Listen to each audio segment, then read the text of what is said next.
This game is brought to you in part by the Pepsi-Cola Company. It's the Cola. By HSBC, the world's local bank. The New York Lottery, New York Mega Millions, dream bigger. JetBlue Airways, it's not the only way to fly, but it should be. And by FYE for your entertainment.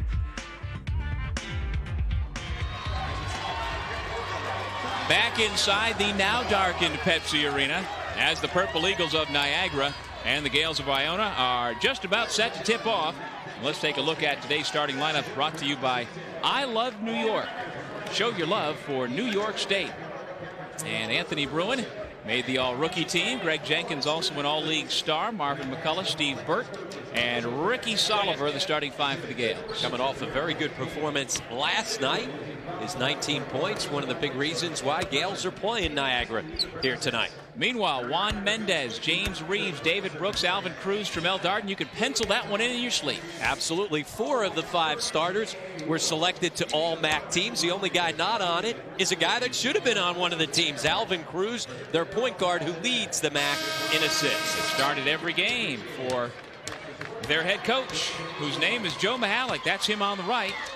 This look at the coaching matchup brought to you by Anaconda Sports and The Rock. The Rock, the official basketball of the MAAC. And Jeff Ruland at his alma mater as the Gales trying to get back into the semifinals. This Iona program is the most successful in the history of the Metro Atlantic Athletic Conference. They have won 6 postseason tournaments with 6 automatic bids to the NCAA. They're trying to make it 7 here this weekend in Albany. And we are underway. The Gales in their road gold uniforms as the lower seed, and the Purple Eagles in their home whites as the higher seed. And again, having gotten the bye through yesterday's first round, this is the first time Niagara has taken the floor. Tramel Darden is going to be called for an offensive foul. Well, Darden taking the basketball strong to the glass. One of the best players in the MAAC along the baseline, a high flyer that can sneak it along the baseline and then go ahead and elevate and dunk it on you. This is Marvin McCullough, number 13 for Iona. Ricky Soliver playing with that left thumb and wrist taped up along with his right pinky finger. He's battled injuries this year, but has really come on the last couple of weeks. Steve Burt connects, and Iona's on the board first. Well, Steve Burt, who got off to the fast start last night against Canisius, gets off to a good start here against Niagara. Alvin Cruz misses. Jenkins the rebound. And a near steal by Cruz. McCullough instead pushes up to Soliver, who puts up the 3. And the rebound goes over the backboard, so the Purple Eagles get it back. And that's the type of pace that you're going to see this evening. Both these teams in their matchups earlier in the year, both games, high-scoring games from both these teams. They like to push the pace and get out and run. Well, Niagara swept the season series 105-87 at Niagara and 97-91 at the Mulcahy Center. So that gives you some sort of indication of what we're expecting here tonight. Now you look at Niagara, top 10 in the country in points per game, scoring nearly 82 points per game because they get up and push the pace as well.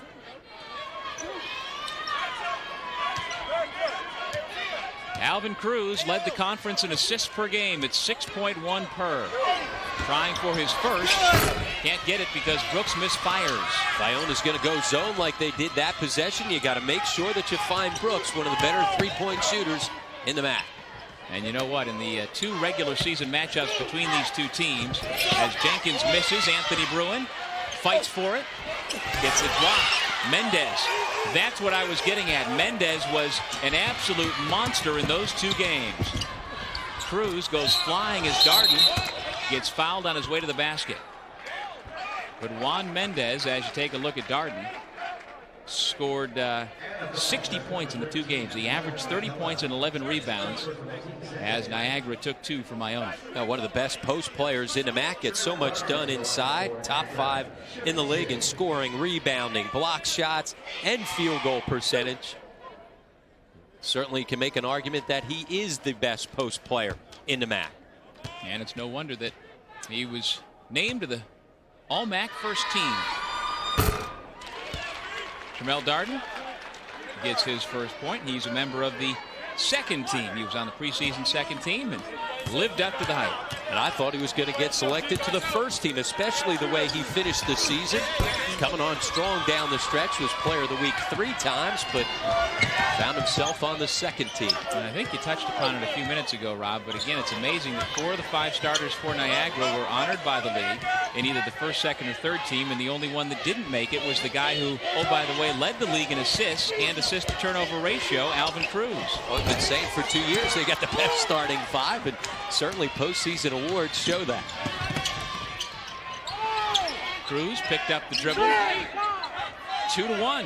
Looks like a baseball score. 17:40 to go here in the first half. It won't stay a baseball score for long with these two teams. It'll look like one of those old-fashioned Western Conference NBA shootouts. They'll put points on the board. McCullough missed the 3. Brooks with a rebound. Here's Cruz again into the paint. Got himself in trouble. Somehow found Darden, who hits the reverse. And Cruz, even though he leads the league in assists and is aggressive with the basketball, he doesn't turn it over. He also leads the MAAC in assist-to-turnover ratio, and with the speed that Joe Mihalik's team plays at, that certainly says a lot about the decision-making of Cruz. Cruz got himself in trouble, but throw it up as high as you want because Darden will go get it. Well, at first I thought the pass was intended for James Reeves, and Mook thought so too. Put the hands up, but this starting 5 has played together for so long and logged so many minutes together, it's not surprising that somehow they knew who that pass was for.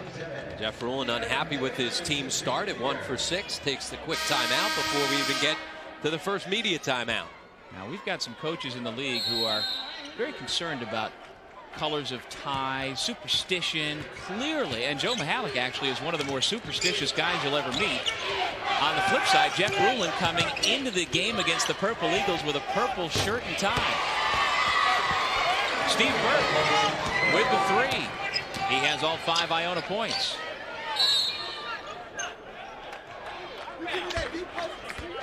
Niagara going right at Jenkins inside. Jenkins obviously the best post defender for this Iona team, one of the best shot blockers in the league. There's the purple shirt and tie. I wore a purplish shirt, or a tie yesterday rather, and that's the first thing Joe Mihalik said when he saw me. Thanks for the tie. Got the Niagara tie on. James Reeves couldn't handle that pass, and then he's going to be called for the foul. He and Cruz converged on Ricky Soliver near mid-court, and that's not the kind of foul you want your big fella to give up. Now you want him bagging people in on the low blocks. If you're going to get fouls, make sure that they're good fouls inside with your post D. Now, we talked last night at length, Rob, about how well Iona closed out the regular season and how they defended well and hit their open shots. That was not the equation last night, where they struggled from the floor, but they were able to persevere nonetheless, beating Canisius 68-66. There's a blocking foul on McCullough. But the Iona Ball Club has won 4 in a row, as has the Niagara Ball Club. Niagara comes in with a record of 19-8.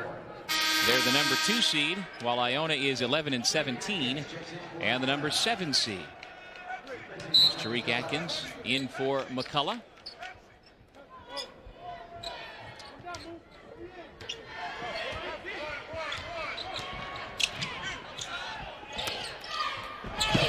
Mendez blocked from behind by Anthony Bruin. Now, as soon as the ball goes into Mendez, he's going to see double teams all game long. Good recovery by Bruin to come from the weak side. Burt with the floater. He's got 7. And it's Iona 7, Niagara 5. Steve Burt averages 13 points per game. Off to a quick start, already halfway to his average. Foul on the dribble drive. And that takes us to our first officials timeout. From Mel Darden and the Purple Eagles, trailing Jeff Rulin's Iona Gales 7-5 in the MAAC quarterfinals. We'll be back with more MAAC basketball after this. I would encourage anyone to come to Niagara. It was extremely instrumental in my success. Niagara certainly gave me the opportunity. It was the most beautiful campus I've ever seen. I love the faculty. They're very concerned about your future. It's a great place to spend 4 years.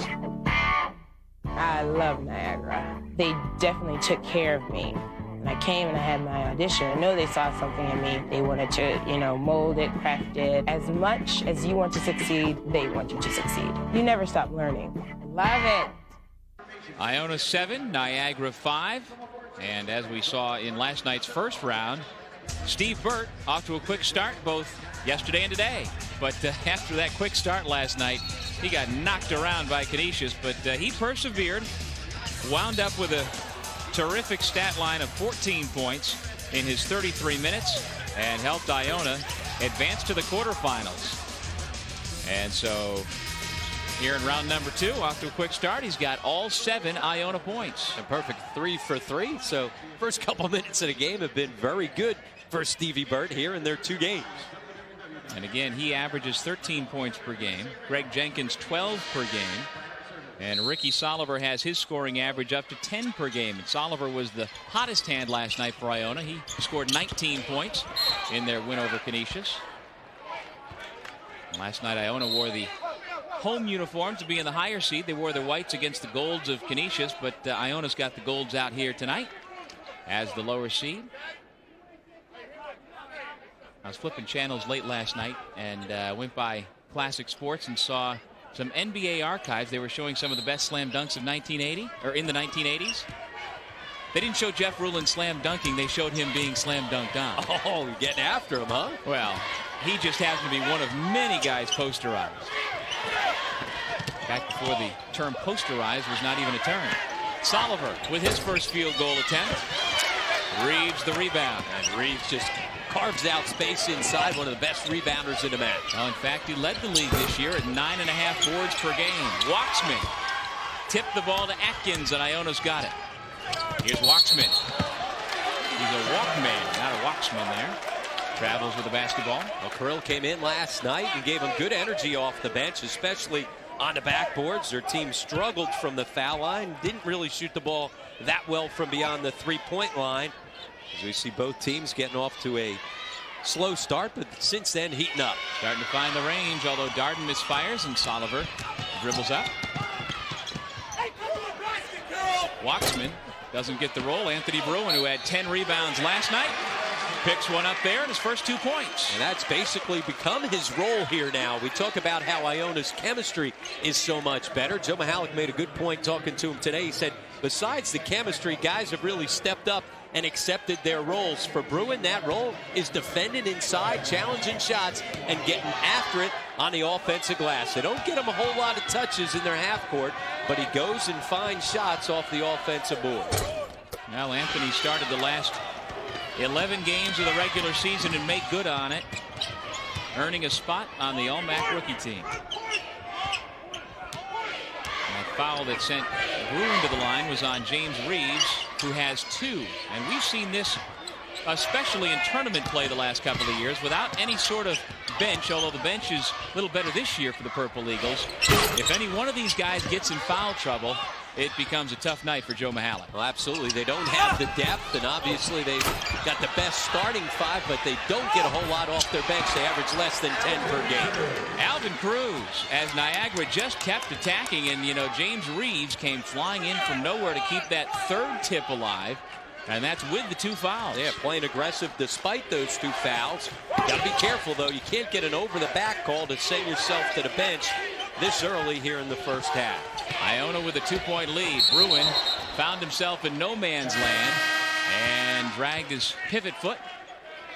And so Reeves will go out to be protected with the 2 fouls, and coming into the game, J.R. Duffy. Duffy and Lorenzo Miles have given Joe Mihalik a little bit of flexibility off the bench. Absolutely. They've given him good minutes off the bench. Last year, Brooks came off the bench and gave him some instant offense. Miles, a guy that can help run the team and take some pressure off of Cruz. Unfortunately for Niagara, James Mathis, who was in that rotation last year, has really fallen to the end of the bench. And so, again, it's kind of a 7-man rotation. Lob into Mendez, who had it knocked away. Niagara keeps possession with 19 seconds on the shot clock. Mendez comes away holding his mouth. I swear he was before we took that shot. I think he took a shot to the teeth, and Bruin made that inbounds pass look as though it was intended for him. Bruin's got long arms, and he's active, always getting around the basketball. One of the reasons why he blocks shots and gets extra opportunities on the offensive board. 13:25 to go first half. Bruin not a threat to fire it up from the perimeter. Bird is, and he gets it knocked away by Darden.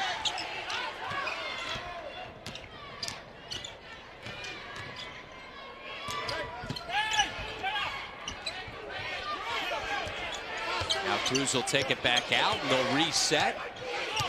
Niagara, a team that doesn't go late into the shot clock a whole lot of possessions.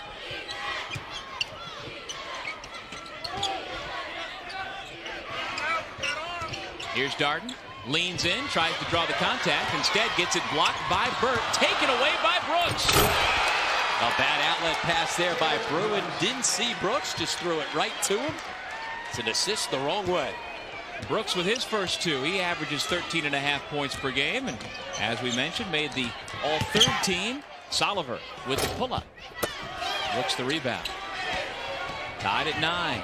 And Brooks and Atkins banging up court. And it's going to be the Niagara power guard, if you will, picking up the foul. Brooks gets the foul. And Joe DeMayo's had both teams and coaches together early on saying, hey, let's make sure we cut things off. Bruin, you see, with the sloppy outlook.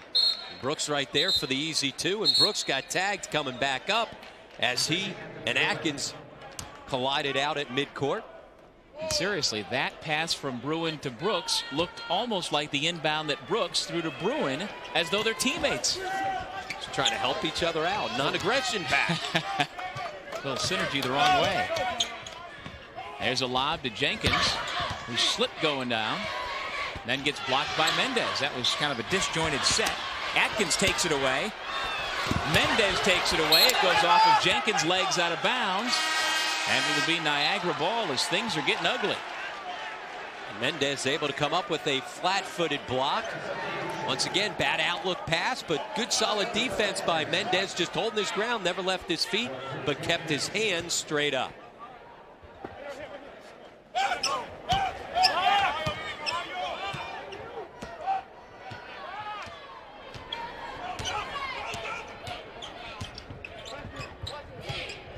Under 12 minutes to go here in the first half. Brooks picks up his dribble and decides to shoot.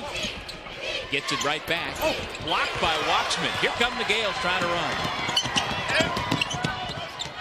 Burton had the hot hand early, now pulls it back out. A good decision, didn't have numbers. It's a defense that has caused transition basketball. Another steal out and run. And Darden lays it in. McCullough got close enough to keep him from slamming it. Fortunately, Darden came down softly, and he's all right. 11-9, Niagara on top by 2.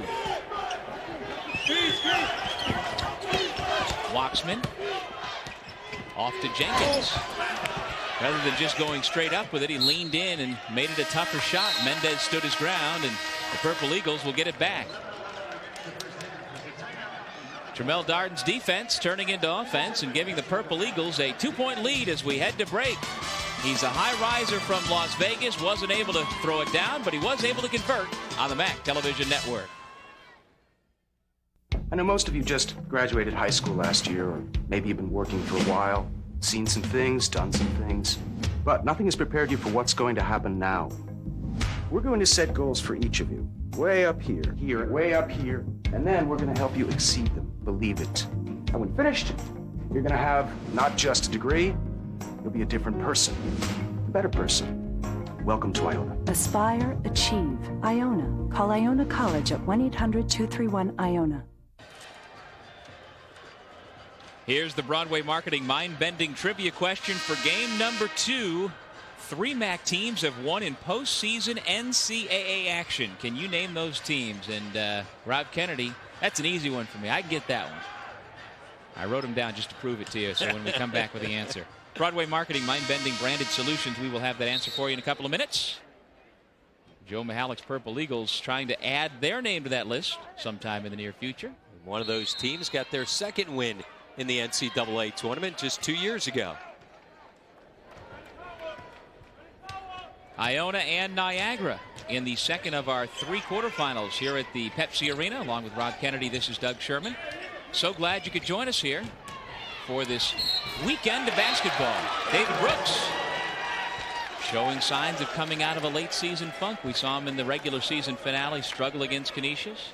He's a guy who has really had a terrific season. As a junior out of Philadelphia, he's got 4 points here in the early going. He had just 5 in that game against Canisius when he was a non-factor on the offensive end, but he's been aggressive here this evening. We've seen him get after it on the boards. That time just beating his man off the dribble, able to take the contact and finish.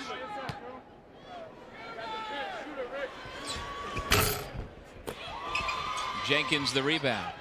So Iona back to the other end where it's not been a kind rim. 4 out of 17 as a team for Iona so far in the early going. Bert's been about the only one who's been able to connect, and he'll go to the line for 2.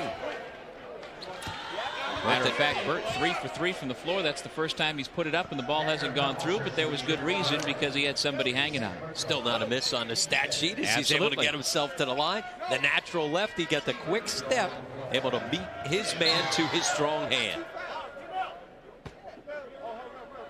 There's a good look at Steve Burt, whose dad is in town for the weekend. Steve Burt Sr., the all-time scorer in Iona college history and former NBA guard. And it's amazing how similar the two of them look. Well, this season, Aeropostale designated an article of clothing for every free throw made in men's regular season conference play. This season, 2,700 articles will be donated by Aeropostale and the MAAC schools to needy communities across the Northeast. And Steve Burt, number 15, another one of those guys out of Rice High School. We talked about him in the first game. Well, 3 guys playing in the MAAC, all making big contributions for their teams. 9 points for Burt. That's 9 of the 11 for Iona.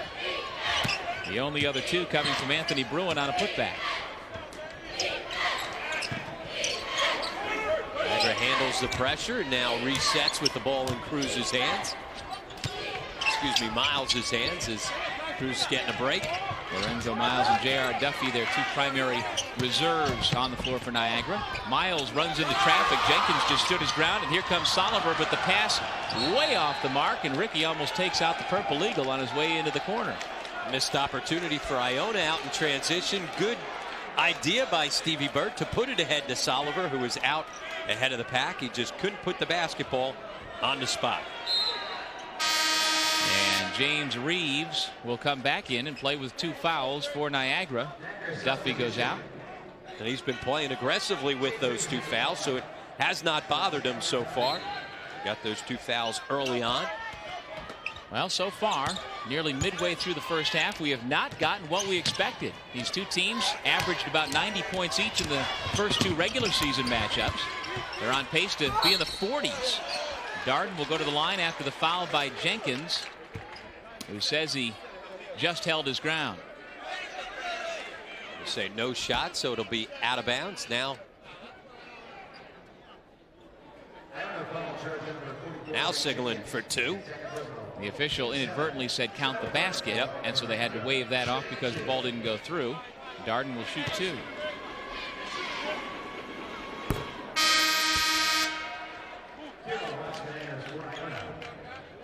Waxman replaces Jenkins, who sits down with 2 fouls. Darden 29 the last time out against Canisius. The game prior to that 27 against Marist. One of the reasons why I thought he would make the first team All-MAAC, because he finished so strong coming down the stretch.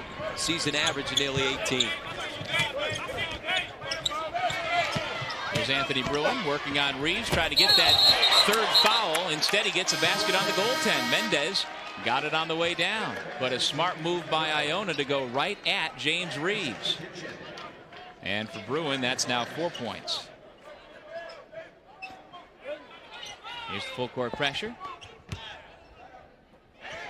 What the pressure of Iona has done is it slowed the pace down for Niagara. Sometimes you press to try and make sure that you force turnovers, obviously, but also to change the pace of the game, either to speed it up or slow it down.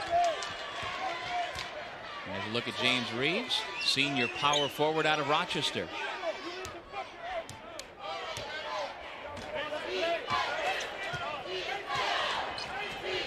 McCullough, Soliver, Bruin, Waxman, and Steve Burt on the floor for the Gales. McCullough gets around Mathis, picked up the dribble, nearly had it stolen. An ugly half-court set turns into a layup that's missed. Waxman didn't hit anything. But Soliver somehow gets it back, and he goes up and misses. Oh, see, that's what you need. You need an acrobatic spinning shot for somebody to finally get it to go. They're missing wide open shots straight on from 5 feet. But Soliver, how about that finish? Ugly, ugly, ugly. And then all of a sudden, Ricky Soliver looks pretty good. Yeah, exactly. Gets up in the air, somehow able to flip it back with his naturally strong left hand. Missed the easy shot inside as he pulled the string. And over the last 7 games, including last night's victory, Soliver has averaged 16 points per game. And both teams have been sloppy here. You'd expect crisp play. We've seen some careless turnovers. Iona's had success with this 3/4 court trap. Waxman changed that shot. Miles with a wild pass to Brooks. Under 9 minutes to go in the half. Niagara does not look like the same offensive team when Cruz is not out there running the point. Anthony Bruin just picking shots out of the air and rejecting them. It turns into an easy 2. And that's where Iona's at their best, when they can get out and run, especially with those 3 sophomore guards who get out and fly up the court. That's where they can certainly have some damage. 18-14, Iona with a lead. Reeves cuts into that. A mismatch inside. Reeves able to clear space for the easy 2. Steve Burt calling for the ball because he was open, but he missed it. McCullough comes down and gets the rebound. McCullough with the quickness rebound, just quicker to the basketball than everybody else. Reeves fell asleep, and the Gales took advantage. Waxman with a layup. Niagara has not looked sharp. They were in the 2-3 zone. Nobody matched up to anybody. First 2 points for Waxman. Here's Reeves. Spins into a double team and rejected by Bruin. I've got him for at least 4 blocks already. McCullough thought he had the trailer, but Burt was easing out to the 3-point line, so he turns it over. You can't think, you've got to see. Foul on the shot. And 2 free throws upcoming for James Mathis. Both teams turning the basketball over. Neither team really getting into any kind of sync offensively. It's been sloppy here in the early going. And Mathis, a 6'6" sophomore from Newark, went to St. Benedict's Prep, will go to the line.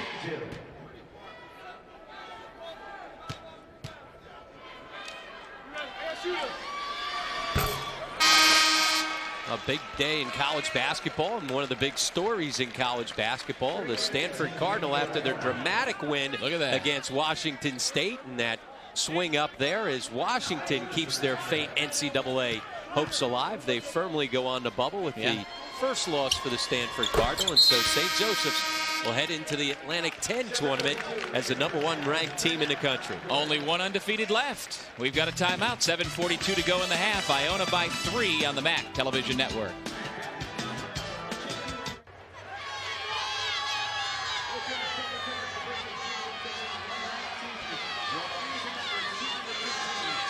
Niagara University in from Western New York to Eastern New York, hoping to make it to the semis. And the Purple Eagles trail the Iona Gales by 3.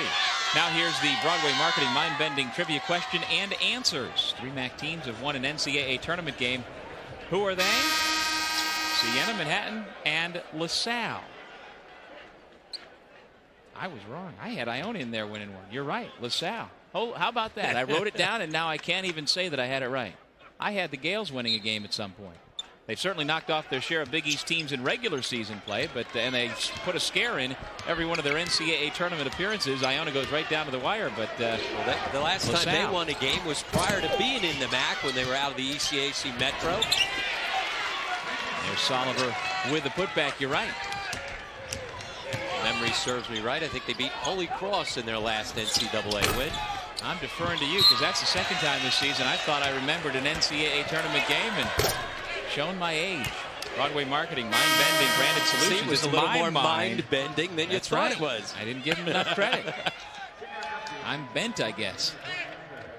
Duffy replaces Reeves as Joe Mihalik continues to try and keep his big power forward from picking up that 3rd personal foul. And Ricky Soliver goes to the line. The foul line was certainly a huge problem last night for Iona. Couldn't make foul shots, just 10 of 24 from the line, but coming down the stretch, Ricky Soliver was able to step up and hit his only 2 foul shot attempts.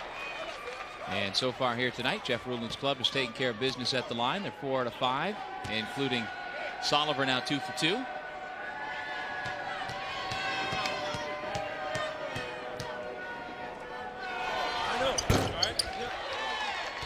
That's 9. He and Burt both have 9 of the 24 scored by Iona so far. Oh, we've yet to have any sort of real upset so far in the MAAC tournament on the men's side. Iona's trying to be the first. Mendez answers right back, and he has a chance for a 3-point play. Well, that's the first time they've been able to break that 3/4 court trap and get the ball into the middle of the floor and then go attack. The Iona pressure has done a good job of forcing turnovers and also slowing Niagara down, this time on the backside. Once Brooks got it, he was able to attack. Justin Marshall comes into the game for the first time, replacing Waxman. And a man who is trilingual, Juan Mendez, at the line. English, Spanish, and French. I guess that happens when you spend part of your life living in Puerto Rico, Montreal, and in Western New York. Pick up 3 languages. But he's unable to convert on the free throw. Niagara's only 3 out of 8 from the stripe here tonight. And they trail by 5. The backcourt combo of the 2 sophomore guards stepping it up from a scoring standpoint. Atkins missed it. Marshall tried to pull it away, but here comes Brooks. Mendez took out his teammate Darden. His play continues. Brooks misses. And good hustle again on the glass. Just off the bench and working for it is Justin Marshall. Niagara not getting enough touches inside to Mendez. Quick shot once again from Brooks. While Mendez was wide open inside, you've got to make sure the big guy gets touches.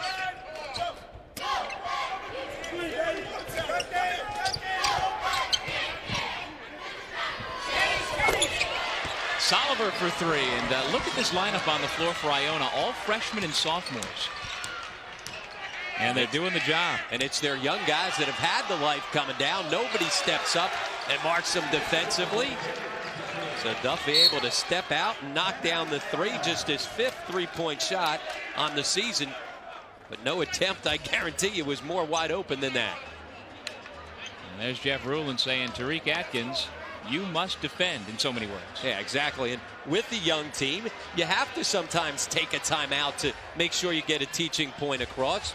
Jeff's so excited about the future of this program because these young guys have stepped up, turned the corner, and gotten themselves together coming down the stretch. On Friday, we got word of the MAAC Men's Pepsi Player of the Year. And it was for the 2nd year in a row. Out of that list of 5, that man, Luis Flores, 3rd in the country in scoring, 2nd in the league in scoring at 24 points per game. He led the MAAC in steals and had double digits in 26 games for the top-seeded Jaspers, who did arrive in Albany, as I understand it, earlier today. They practiced down at Dratty Gymnasium this morning, and then they will come here tomorrow and practice on the Pepsi Arena floor in the morning before their game tomorrow night in the MAAC semifinals. One of the advantages of that double bye is the ability to stay home and be in comfortable surroundings for the extra day. And it isn't like Manhattan hasn't played at the Pepsi. They are familiar with this arena, obviously. Another one of the freshmen, Justin Marshall, pulling down a rebound. 3 freshmen and 2 sophomores on the floor. And there's one of the sophomores, Steve Burt. He's into double figures now with 11. And Niagara's got to get out and start defending on the perimeter. Too many easy shots for Burt and Soliver. Those 2 guys have been on fire, but no defense from Niagara. Brooks off the mark. Out of bounds, Niagara ball. Under 5 minutes to go in the half. Iona up 7, yes. I was going to use you for the simple math, right? You're going to leave it there. I would have grabbed it, but one of the questions about Niagara the last couple of years has been their defense. There's never been a question about their offensive scoring abilities, but at times their defense has not been there. You're going to win tournaments, you got to defend. Duffy makes it 2 in a row. So youth is served on both ends. The redshirt freshman from Fort Worth, Texas, had 4 3-pointers coming into tonight. He's got 2 already. How about that? I mean, over 27 games you knocked down 4. He looked good on both those attempts from straight on. Cruz and Soliver. A little bump there. As we said, Niagara's got to get out and defend people. You see right here, Brooks able to get shaken right there by the quick crossover, but you got to get out and get a hand up and challenge. Even if you do get beat off the dribble, recover back out and make sure that you make it difficult for Iona to score. 5-second violation. Ricky Soliver, who flashed to the ball, didn't go to the backcourt. He acted as though he couldn't go past the midcourt stripe. This isn't the NBA. Go ahead and cross it back over and get into the backcourt. Absolutely. Well, here's Duffy, and what a surprise. Marshall steps out to guard him this time. And once he knocks down two, you got to get out and respect him. I'm sure the scouting report said nothing about the fact that he could knock down threes. Into Mendez. This time he's able to elude the right hand of Anthony Bruin. And this time they find him. You got to get touches inside for the big guy. You mentioned average 30 in the two matchups against Iona. Force people to guard him. Soliver earns another trip to the line, and Alvin Cruz is called for his first foul. Even when it's not a fast break situation, Iona rushing the basketball up the floor. The quickness of Marvin McCullough and also Ricky Soliver off the bounce. And Burt, those three sophomore guards get out and run with anybody in the league. And, you know, Iona, as we talked about yesterday, had 3 senior captains at the start of the season. 2 are no longer with the team for a variety of reasons, and so that's why they struggled through the middle of the season. But the freshmen and the sophomores have taken advantage of the playing time, and now, like you said, they're looking for their 5th straight win here in the middle of the MAAC tournament. And when you look at it, certainly this has been a difficult year for Jeff Rule, and his team has never been able to get on the same page. And you talk about the suspensions to both Steve Smith and also to Deshaun Williams. Hey, preseason, both those guys were preseason MAAC selections. You've got Williams on the second team and Steve Smith on the third team, so a lot was expected of those two guys. Greg Jenkins is the only one still remaining. He's the lone captain. Soliver goes out after picking up his 13th and 14th points. And even though he's a senior, expected back next year because he had the medical red shirt. So everybody that will play this evening for Iona will be back next year. Mendez blocked by Bruin. That's his 5th block of the game. His career high is 6. So he's closing in on it, and Mendez is running into all sorts of trouble inside.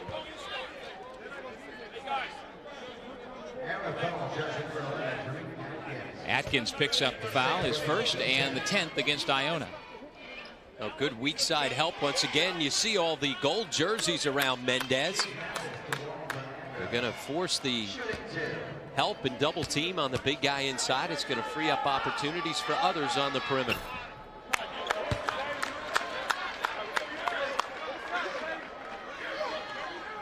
Joe Mihalik in his 6th season as head coach at Niagara. He was the MAAC Coach of the Year in 1999 and has regularly taken this team deep into the MAAC tournament, trying to do it again this year in 2004. Right now, they're trailing, though, 31-29. Duffy's had the hot hand. We'll be back with more MAAC basketball after this. This game is brought to you in part by Broadway Marketing Mind-Bending Solutions. I Love New York. Show your love for New York State. And by GHI Healthcare Coverage from A to Z.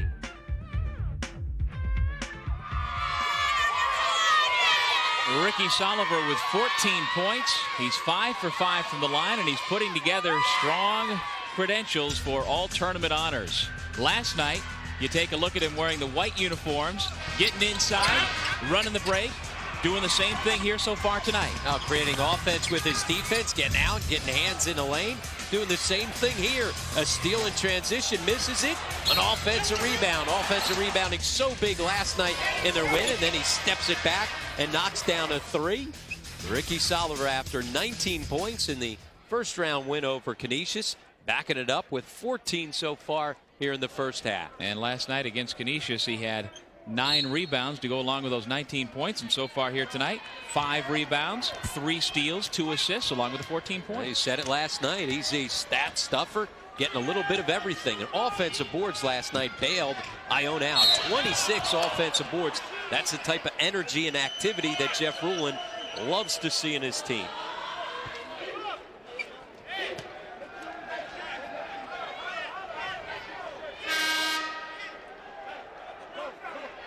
There's Jeff Rulin.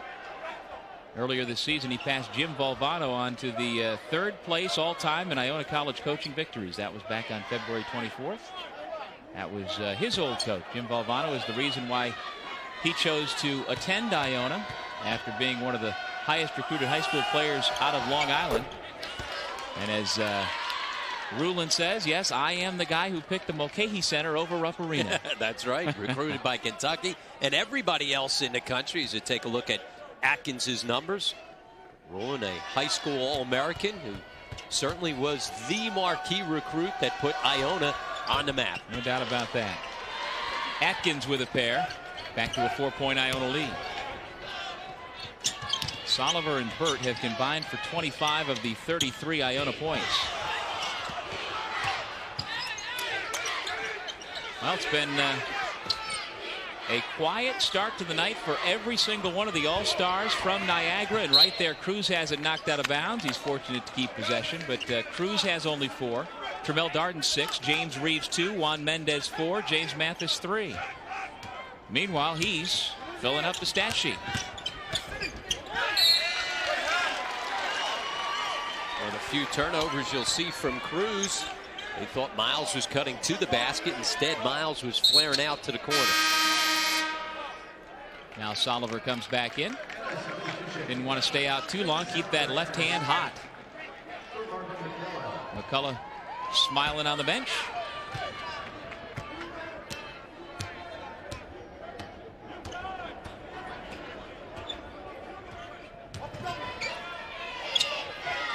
Atkins driving one-on-one on Mathis. Good elevation and 2. So all the guards getting in. Atkins, a guy who's not going to stand out on the perimeter and necessarily knock down shots. Much more comfortable off the bounce getting to the glass. Iona going with a small lineup with Waxman playing the 5. And so they go inside, does Niagara, and it's Waxman who clears the miss. Here's Burt.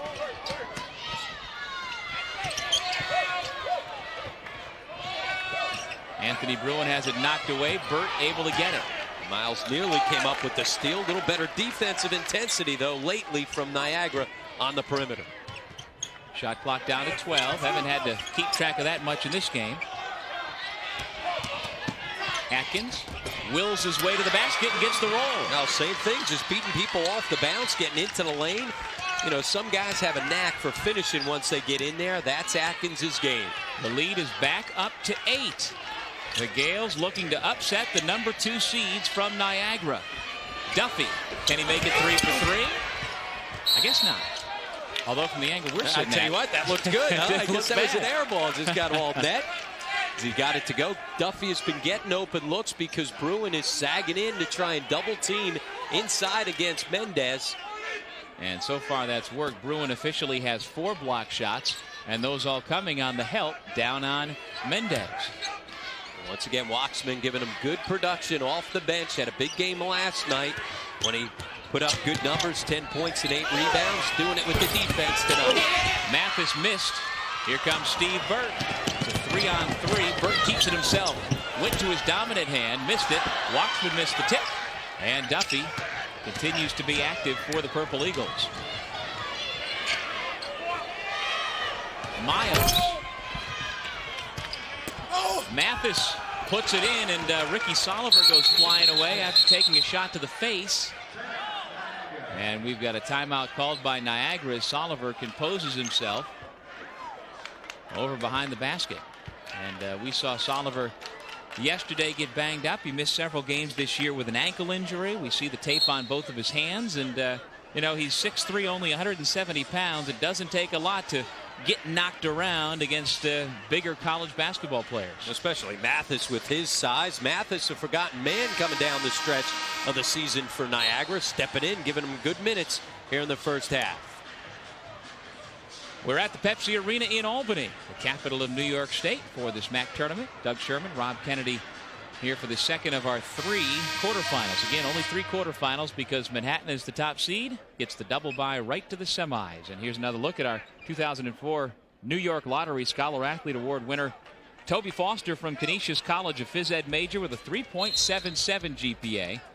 Winners are selected based on GPA, community participation, and good sportsmanship. The New York Lottery, supporting education since 1967, salutes Mr. Toby Foster for his achievements. And again, I have that image of Toby Foster seeing his college career end on this floor last night when John Ferris couldn't get that tip to go home at the buzzer. The two of them having their Golden Griffins career come to a close. Both those guys 5-year seniors, so around the Canisius program in the MAAC for 5 years. Rebounding foul against Iona. Both Bruin and Waxman came crashing in, and you can take your pick, either one of them, and it goes against Bruin. And you see Alvin Cruz holding his forehead. It's dangerous for the little guys in there. You're about elbow level. That's why the little guys don't go into the paint that often. And it's been physical play inside. Both teams banging it and making sure that they step up and lay bodies on people. It's been tough going inside. And it wasn't the last game. We saw our Pepsi player of the game, Keedron Clark, have the shoulder injury. And we'll be curious to see how he comes back in the semis tomorrow night against Manhattan. Early on for Iona, it was all Stevie Burton, Ricky Soliver, and all of a sudden now Atkins stepping up, scoring the last 6 points for Iona. Again, a guy that beats you off the dribble. You see the pump fake, you got to stay down, play to a guy's strength. He's not a great outside shooter. Force the jumper, don't allow him to get by you. It's been a steady diet of Atkins. Oh, I like that. 37-32 Iona. Final minute of play here in the first half. This is Atkins with the ball. Burt back out to Soliver.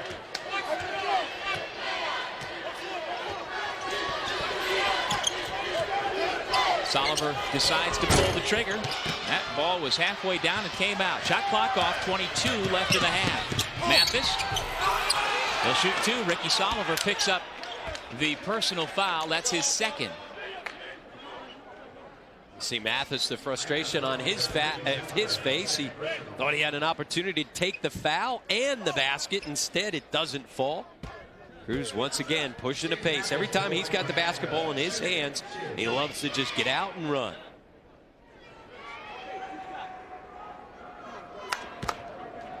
Mathis only a 44% foul shooter. Again, last year he started 22 of the 29 games for Niagara. And here tonight being pressed into action for Joe Mihalik because of the foul situation for James Reeves. And his role certainly has been diminished. He has not been playing with confidence. He's been a forgotten man. Didn't even get in the game against Canisius, but has given him a good lift off the bench here this evening. Under 20 seconds in the half, and so Niagara smartly pulls it out. Alvin Cruz and the coaching staff on the bench yelling, pull it out.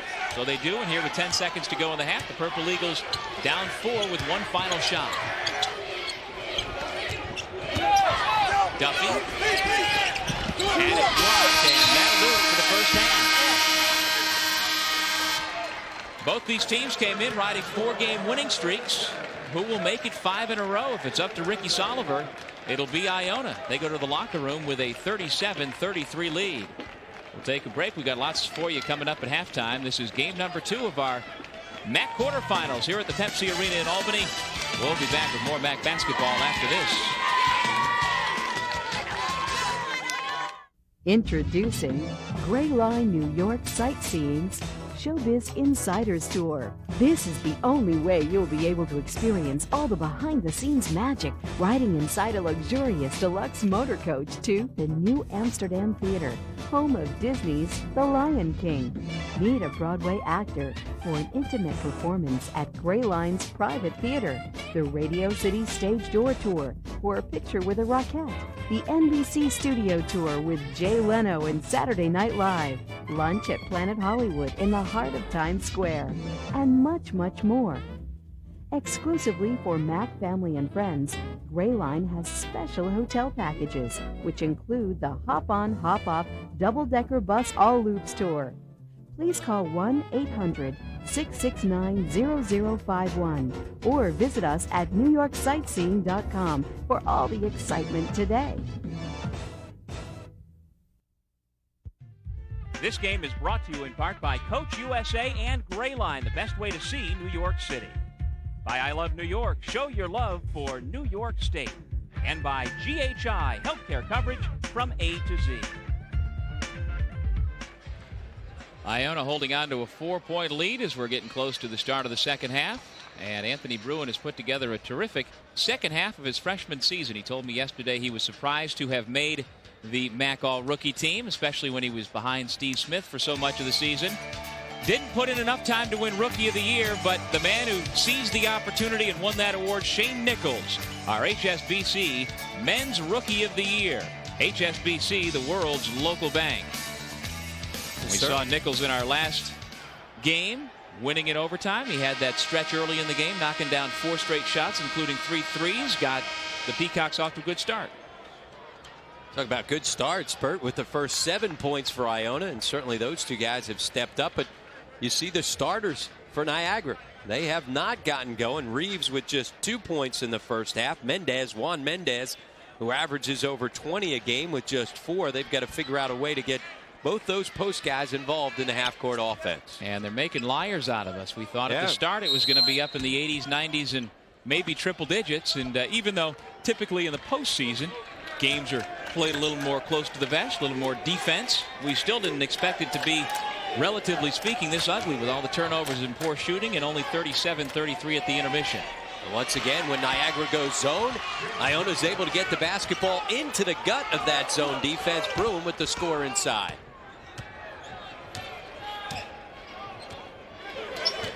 39-33. Iona with the lead. Niagara with the basketball. Straight up. Here's McCullough off to Burt. Off the hesitation, he goes up. Darden with a rebound. He was looking for a foul. That last basket inside was Jenkins' first field goal of the game. Mendez lays it up over the rim. And we did not see a lot of transition baskets for Niagara. That time able to leak out as the big guy Mendez gets an easy 2. Back to a 4-point game, a minute into the second half. Bruin had it slapped away by Reeves. Alvin Cruz running the break. Darden. He's got a chance for 3. I'll turn a defense into offense. If you're going to get out in transition, you either have to dominate the boards with good defensive possessions and kickouts, or get yourself a couple turnovers to get out and run. The bounce pass by Cruz, always in a break. The last pass, put it to the floor. Good catch and finish by Darden. And no surprise, same starting 5 here in the second half for Niagara. Brooks, Cruz, Darden, Mendez, and Reeves. Long rebound comes to Niagara. About Reeves is a guy that tipped it out, and then the presence of mind to go track it down himself. And then McCullough's called for the reach-in, and that's his 4th foul. You got to be smart there. You want to play aggressively, but you got to know where you're at as far as your own foul situation. Can't give that one up.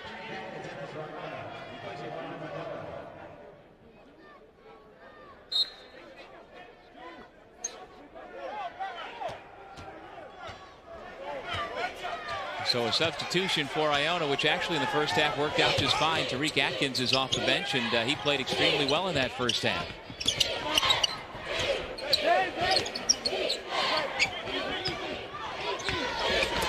Mendez tied up by Soliver. Possession arrow stays with Niagara. Weak side help of Iona has certainly given Mendez problems with the quick double team. A lot of times it's been Bruin coming across and challenging with the block.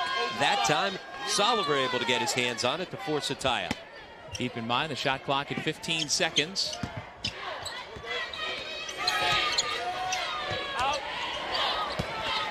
James Reeves. Darden works the baseline as he likes to do, but he comes up a little short.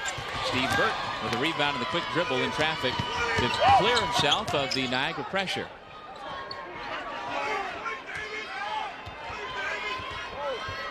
Niagara stays zone. Again, Jenkins and post guys have been able to flash inside. Nice idea, but Reeves stepped in to knock it away.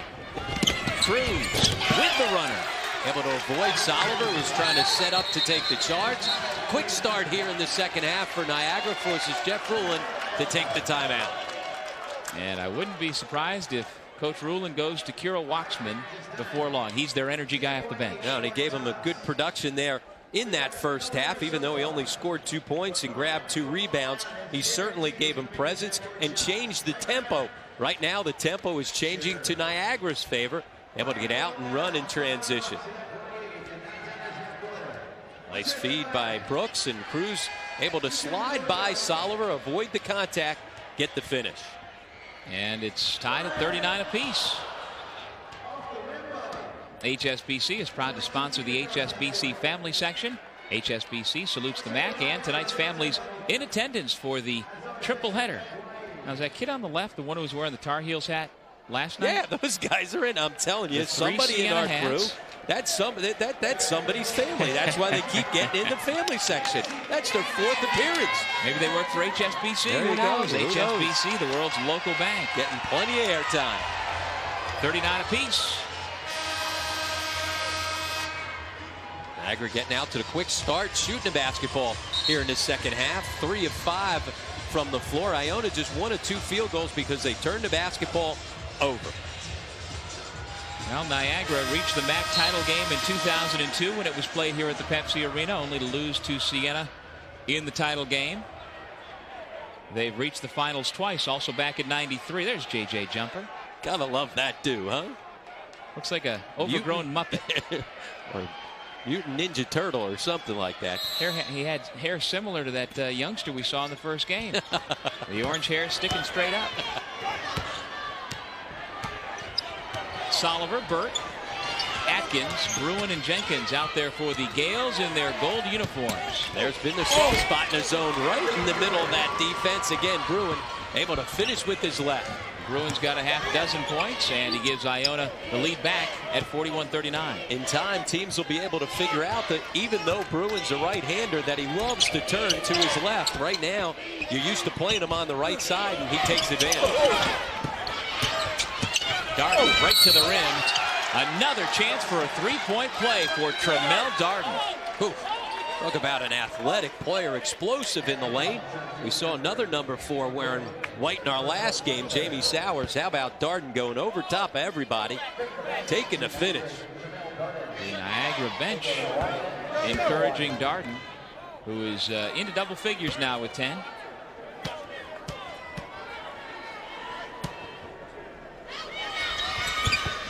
And Niagara takes its first lead of the half and first lead since the early going.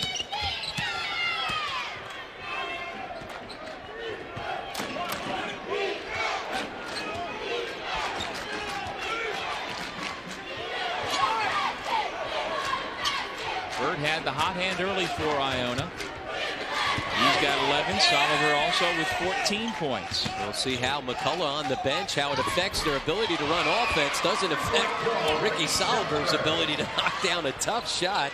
The 3 with Darden running at him. And there he landed on his left elbow.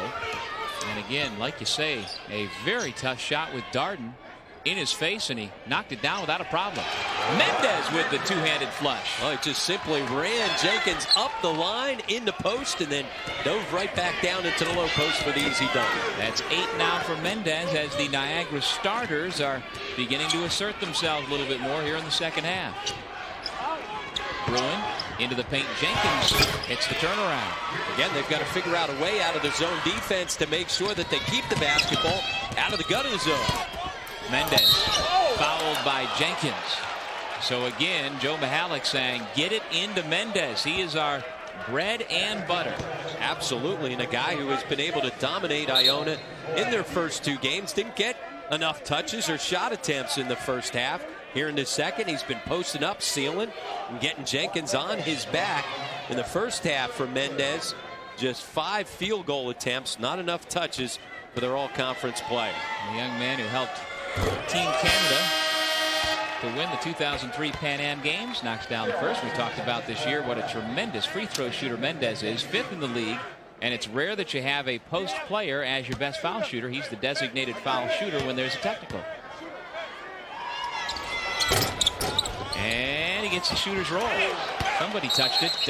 Let's see.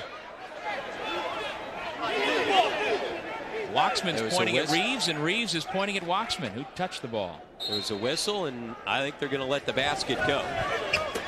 Probably the right decision. Mendez now with 10. Burt scissors the legs, Little left-handed scoop shot. We've seen that a couple of times this weekend. They covered a lot of ground there with one bounce. 13 now for Burt. Cruz with a head of steam. Mendez misses the putback. Here is Waxman, who walked. So Waxman again. Yep. Another turnover for Iona as the turnover numbers continue to mount for the Gales. 48-46 our score with a timeout on the floor. 15:33 left in regulation on the MAAC television network.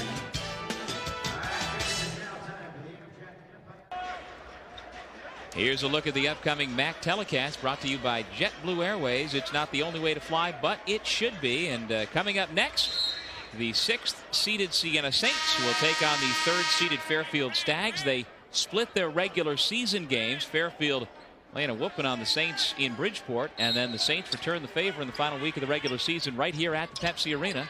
It should be a good one, and we hope you're able to stay tuned for that one. This one looks like it could be heading right down to the wire. 15:22 left to go second half, and it's a 2-point ball game. We've been 4 for 4. All 4 games so far in the MAAC tournament have been in doubt coming down to the last media timeout. No question. Brooks with a bad pass and yet another turnover. 11 so far for Niagara. Both teams, neither one taking care of the basketball. 12 turnovers for Iona. That's more than they had in the entire game last night against Canisius. And again, all freshmen and sophomores on the floor for the Gales.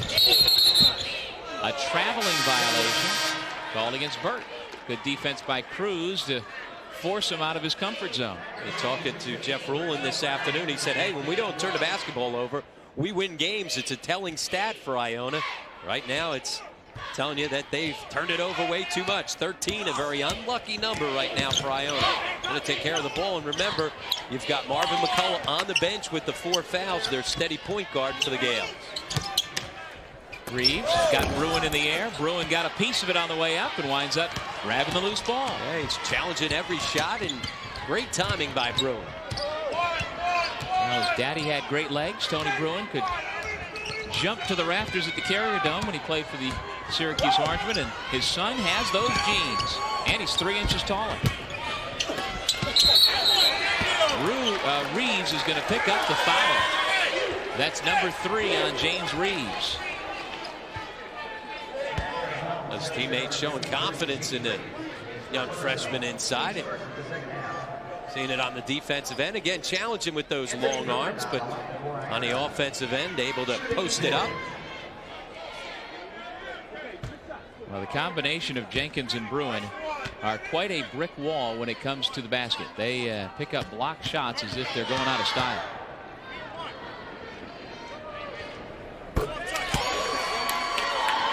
Bruin, who really struggled for the line for Jeff Rulin last night in the Canisius game. Got himself to the line often last night, but was just 3 for 9. Filling up the stat sheet just as he did last night, where if he could have made a foul shot or 2, he would have had another double-double. Yep. 9 points and 10 rebounds despite leaving 6 points at the line. Here with that hitch, still able to get both of these to fall for Coach Rulin. Bruin goes out, and the hometown boy receives a nice round of applause. He is from Colony High School, where a couple of years ago he was the Suburban Council Player of the Year, so the folks here in Albany know all about Bruin. Mendez really posting up and finding space against Waxman.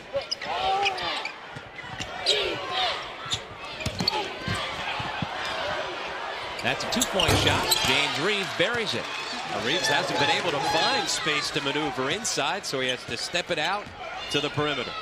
He's got 29 career double-doubles, including 12 this season as a senior for the Purple Eagles. But he's got a long way to go here tonight to get to a double-double. Last time out, 16 points and 17 boards against Canisius. That's a way to finish off your home career on senior night. And the game before that, the penultimate game of the regular season, Reeves had 15 points and 14 rebounds at Marist.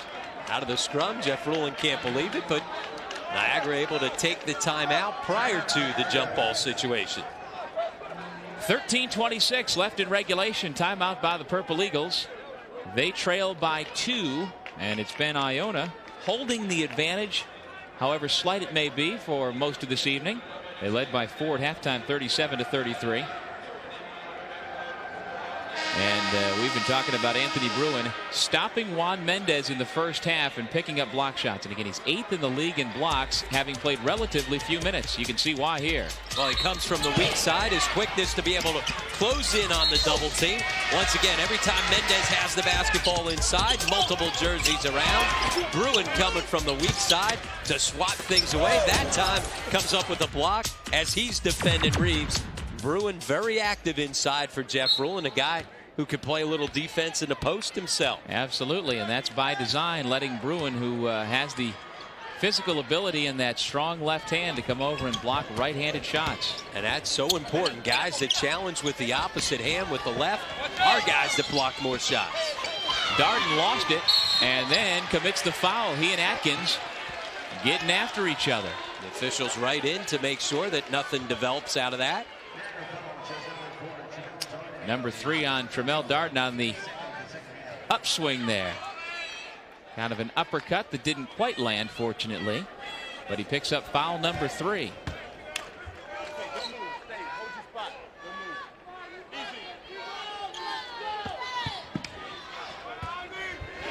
Iona with the lead and with the basketball. Ricky Soliver leads all scorers. He's got the ball right now. Soliver's got 17. Jenkins goes to his right hand, but he traveled before he got the shot off. Well, the defensive presence of Reeves with his size, he just held his ground. So many times when you play behind and allow guys to catch the basketball in front of you in the post, the key is then just staying straight and making sure that you do not get yourself in a situation where you reach over the top.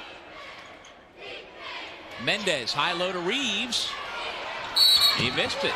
And Jenkins may have gotten a piece of it on the way up. So again, like you said, Rob, it's been tough going on the low post for James Reeves. Well, it's the quickness of Bruin coming over to challenge, not just with the block shots, but to get from one side of the lane to the other to get the double team on Mendez. And then this time it was Jenkins taking care of business himself to make the forced shot in what looked like a nice setup for the Purple Eagles. Ball turns back over to the Gales.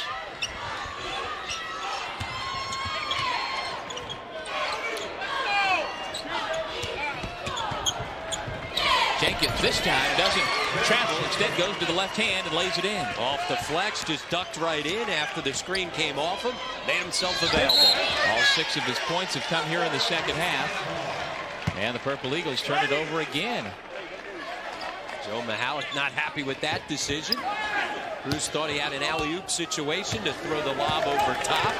Mendez unable to go get it.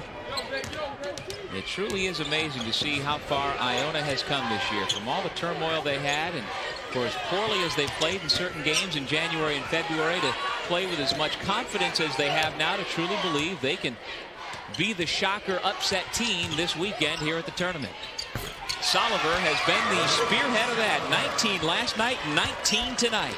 Well, Jeff Rulin said way back when we had him early on in January that he still believed in this team and thought that he had enough pieces to fill out the puzzle come tournament time. And there's Jenkins, a man among boys on that rebound, going way up for it. Iona trying to build on now the 6-point lead. Quick inside. Waxman no. Jenkins has it taken away by Reeves. Jenkins right now being so aggressive inside.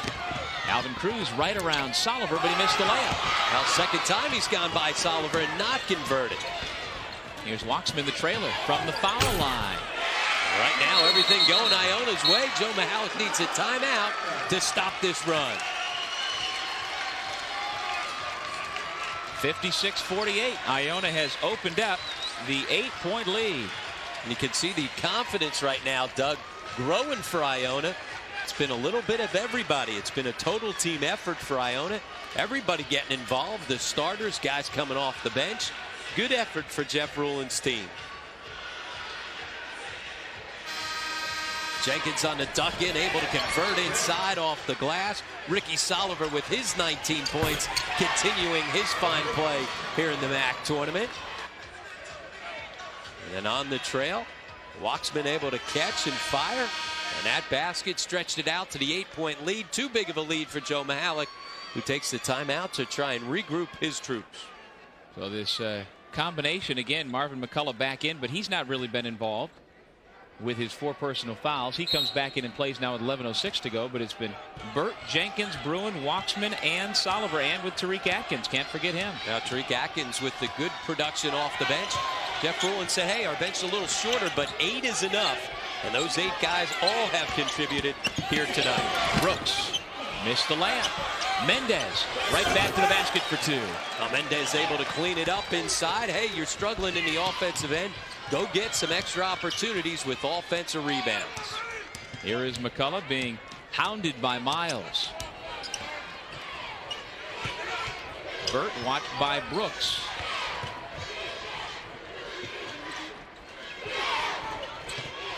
Burt flashing to the foul line. Waxman tips. Jenkins goes after it again, and he's rewarded with 2 more. Well, one offensive rebound deserves another, huh? Jenkins coming in, getting after it on the offensive glass. Niagara not doing the job defensively. Darden, air ball. Iona has its largest lead with 10 minutes to go, 58-50. Soliver has a chance to make it a double-figure lead. And again, Niagara non-existent on the defensive end right now. Niagara is staggering. Iona's come out and thrown a punch right here against them, and they've not responded. Nobody guarding Soliver. Look at that, able to get himself all the way into the lane with little resistance defensively from the Purple Eagles.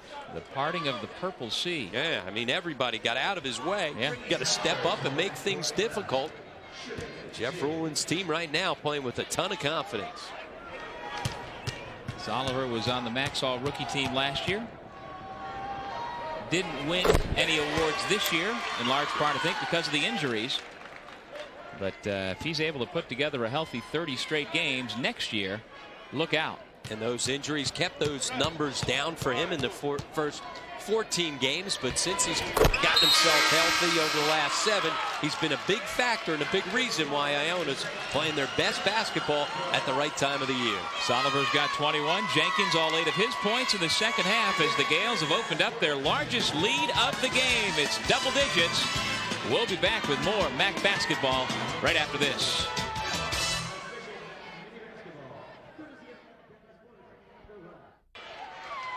The boys from New Rochelle trying to pull away, while the boys from Western New York, Joe Mihalik's Purple Eagles, trying to hang on for dear life, down 10. And right now they're reeling. Iona getting it done on the offensive end, shooting the ball lights out here in the second half because Niagara's not stepped up and defended well enough. Look at those numbers, 75% from the field. Obviously, some of that is the great shooting by Iona, but also some of it is the lack of defense by Niagara. Brooks will go to the line. And just as well from the foul line. Even better, Iona's been taking care of its business at the line. 9 for 10 in the first half. A perfect 4 for 4 in the second half. And Soliver has been the catalyst for that. 7 for 7.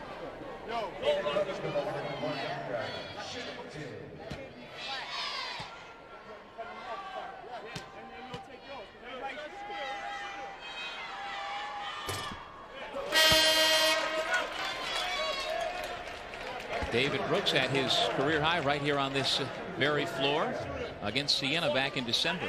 He dropped 28 points on the Saints. Let's see if Niagara tries to mix things up defensively off the made foul shot. We haven't seen any type of full court pressure from the Eagles so far tonight. Let's see if they try to change the pace. Indeed, they do get up, but it's just straight man pressure. Dart trying to ride Soliver. And now the Gales get into their half court.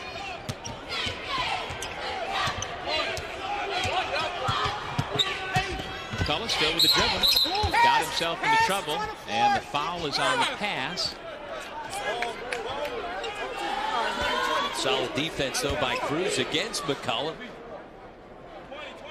It's on James Reeves. That's his fourth. So lots of time on the clock. 9:22 to go, and Reeves is going to have to go out. Duffy comes back in. So we've seen a key player for each team with 4 fouls. McCullough back on the floor with his 4 fouls. But I'd have to say that Reeves is far more important to what Niagara's trying to do. Iona's got other guards that can step up for McCullough better than you can replicate what Reeves brings to the table. That's where depth with foul trouble certainly is a big issue. Niagara in this zone. When they've gone zone, they've allowed the basketball into the middle of the lane.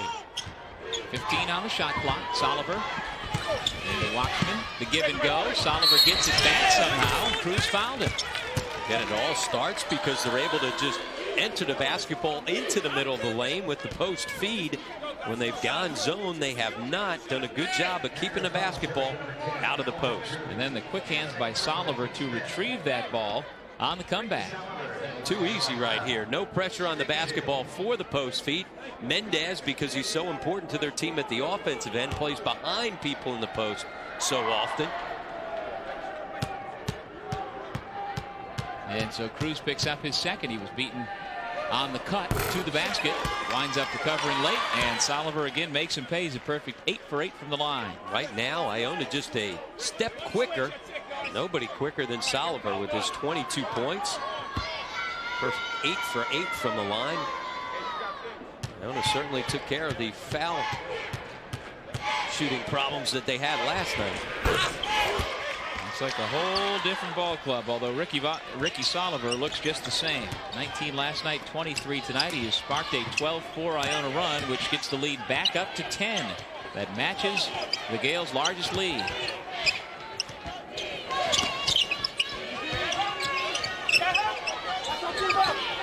Brooks from 21 feet.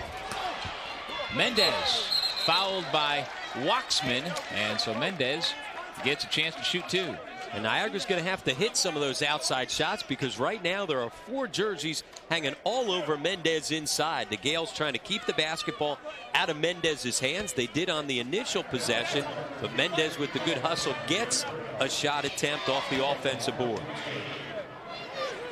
Mendez now with 13 points. That leads Niagara's offense. Niagara with 16 offensive rebounds. They've been active inside, going after it on the glass. Atkins replaces McCullough. The Purple Eagles now just 2 of 14 from beyond the three-point line. Mendez, meanwhile, very good at the line. Niagara back within 8.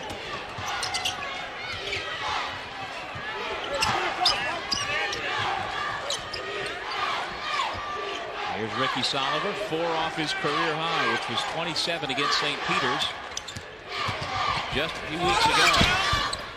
Couldn't get that one to fall, but he gets it back. Again, the quickness of Soliver, the quickness to get into the lane, and then the quickness to track it down off the offensive board. We've seen some terrific individual performances in past MAAC tournaments by Iona Gales. John McDonald comes to mind, Tariq Kirksey comes to mind, and Jeff Rulin has himself Ricky Soliver doing the same thing here this weekend so far. Steve Burt Sr., who was the MVP back in 1984 as well. Here's the quickness of Soliver. He's just getting into the lane anytime he wants, even though he misses the shot. Again, the quickness to track it down. Right now, Iona playing with a lot more intensity and a lot more speed than Niagara is. There's a good look at Soliver, who has had the hot hand last night and tonight. Bruin now with 9 points. Got that hitch in his foul shot where he gets it up to his shoulder and stops his momentum and stops his rhythm. Something obviously he's got to work on. You're going to be a good foul shooter. You've got to get that hitch out of your routine. So he takes it up, stops it, and then tries to finish.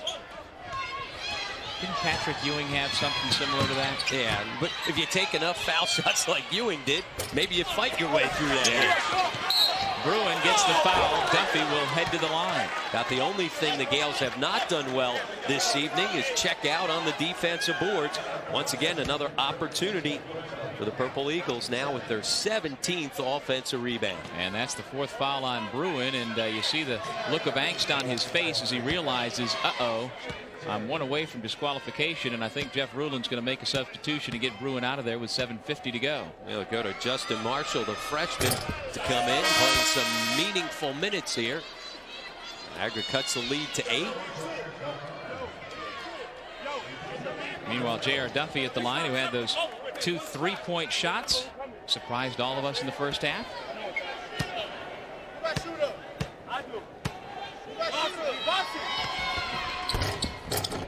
gets the roll. Duffy's having himself a good game on offense for Joe Mihalik's Purple Eagles, who are trying to hang in there. They're down 7.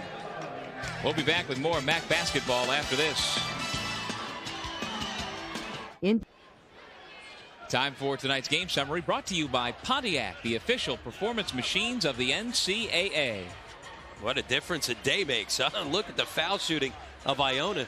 Just 10 of 24 last night. Nearly gave it away to Canisius. 16 of 18 tonight. Iona shooting the ball well in Niagara. The best shooting team on the season coming in the MAAC at 46%. They have been shut down by this solid defense of Iona. We have had 6 ties and 6 lead changes, but in the last few minutes, it has been all Iona. Here's Burt. That trend continues. Now just beating people off the dribble. Spread it out and off their half-court offense. It's been the bounce that's gotten them going. Duffy. He made double every match. His season total coming in. He had 4 all season long. That's his 3rd 3 on the game. Where have you been all my life? J.R. Duffy. Burt goes down again. He and Mendez collided, and Mendez gets the foul. Now, we saw Steve Burt on 2 different occasions in last night's win go down hard on Hicks. This time he ran right into the brick wall that is Juan Mendez. But every time he went down, he bounced right back up and got himself into the game and made plays. Mendez flat-footed here. Good call by the officials. That's an easy one. You got to get down and guard somebody. Mendez not used to guarding people out in the perimeter. And so Burt averages 13 a game to see he's up to 15 here tonight. Meanwhile, at the other end, who shot JR? Oh, man. Duffy's on fire.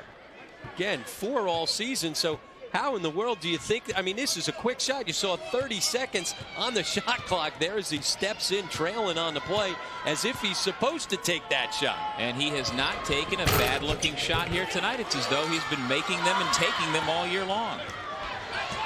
17 for Burt. Sometimes scouting reports can't tell you everything.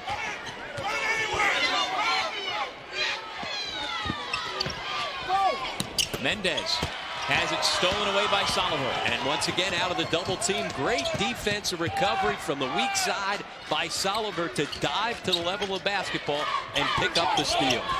Burt left alone from 20. They've got it going right now. Stevie Burt with the 3. Niagara in big-time trouble right here, down 11.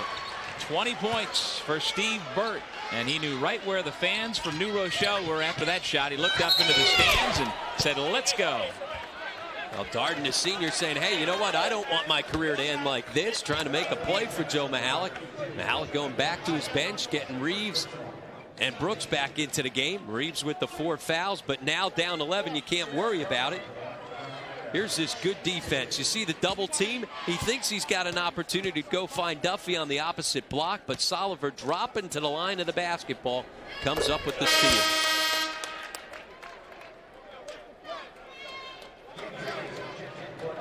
Reeves back in. And Duffy goes out. Brooks also returns to the lineup.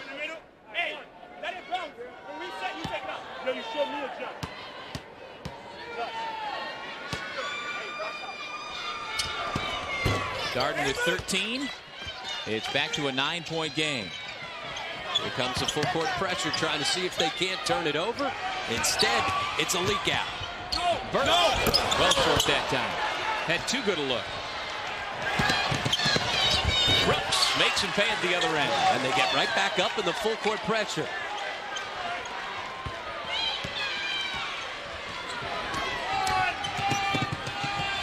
Soliver lost his balance, but Ruxman is there to clean it up. Now you got to finish off defensive plays. Right now, Niagara looks like a deer in headlights at times. They're just standing flat-footed as the Gales so much quicker to the basketball right now.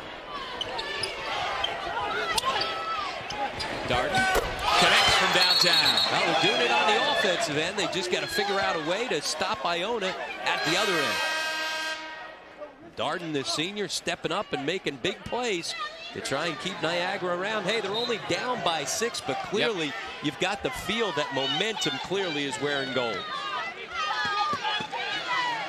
Atkins and Marshall out. Jenkins and McCullough in for the Gales. Now you see the foul trouble. And again, Niagara has the shorter bench, although Iona's bench is not what it could have been with its 2 suspended players. But nonetheless, Jeff Ruland has a few more options than Joe Mihalik does. Waxman. Reeves may have just picked up his 5th foul. Let's see who they give it to. I think it goes on Mendez. So number 43, not number 53. Well, just a simple block-to-block screen as we go back a play, and Soliver coming right in. And look at Mendez, doesn't turn around and block anybody out. You wouldn't think that Mendez is a guy on that replay that averaged over 8 rebounds per game, just standing flat-footed.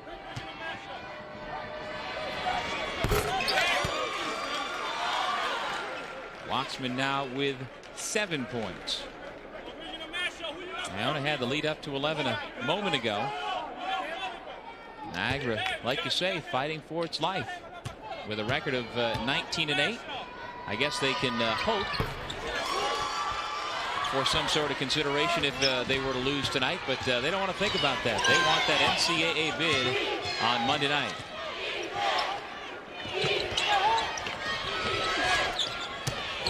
Reeves. He's able to get the roll, 74-68. Well, that time Mendez able to pass out of the double team and find Reeves cutting to the basket. Both these teams on 4-game winning streaks. Niagara swept the regular season series, but if it's up to Ricky Soliver, who now has 25, that will end here tonight. Just curled off the screen. He's leaning in, worried about the contact, still able to get the finish. Darden on the baseline. Came up short after a strong move. McCullough has it knocked away from behind. Darden is whistled for the foul. That's his 4th.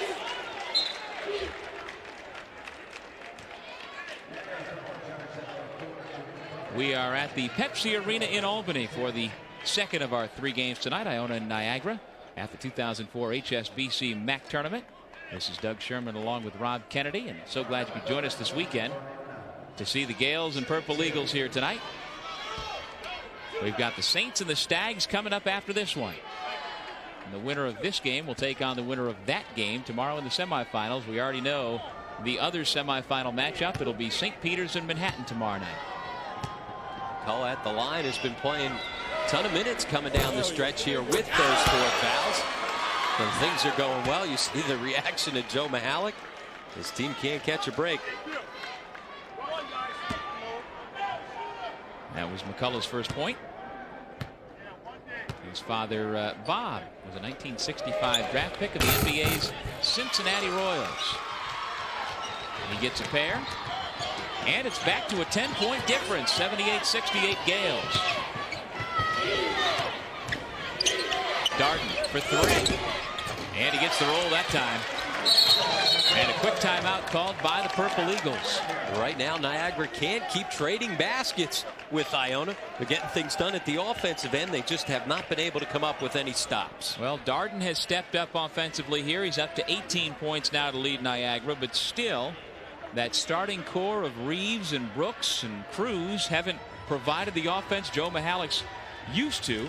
And like you say, defensively, they have not been able to keep the Gales from imposing their will. No, it's been too easy at the other end for Iona, whether it's been punching it inside or whether they've beaten people off the bounce. Now, heading into this year, Jeff Ruland had a program that over the last 8 years had the best record in the metropolitan New York area. For the 13 schools who play Division I basketball in Metro New York, the Gales were #1. And they had high expectations coming into this season off of last year's 17-win team. Preseason pick at #3, and certainly they did not live up to those expectations during the regular season, finishing at just 8-10 in the MAAC for the #7 seed. JetBlue Airways is not the only way to fly, but it should be. As you see the fans starting to fill up the seats here.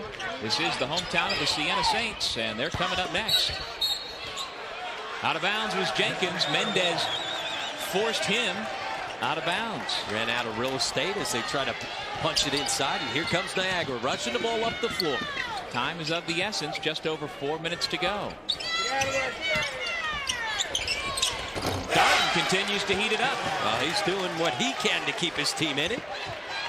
That's 20 now for Darden to lead the Purple Eagles. They're back within 5.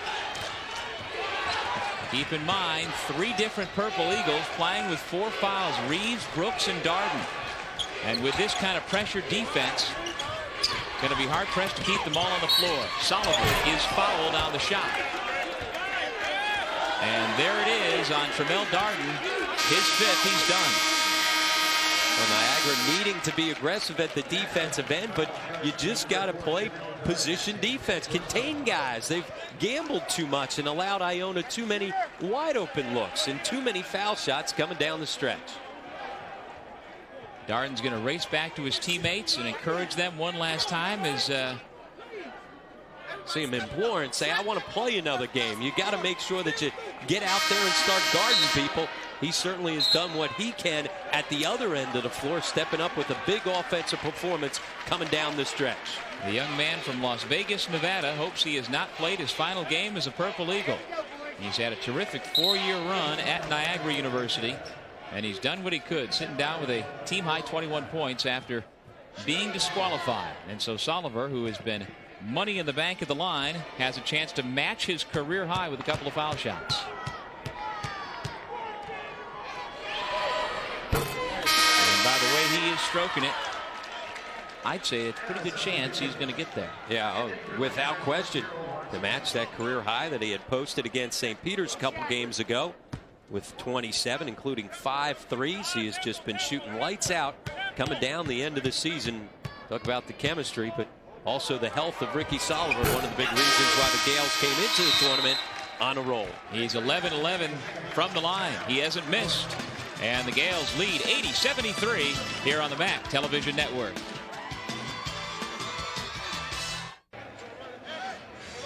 Well, Rob, we've talked quite a lot this year about the sophomore guards for the Iona Gales, and 2 in particular here tonight have been the catalyst. They've scored more than half of the Gales' points combined.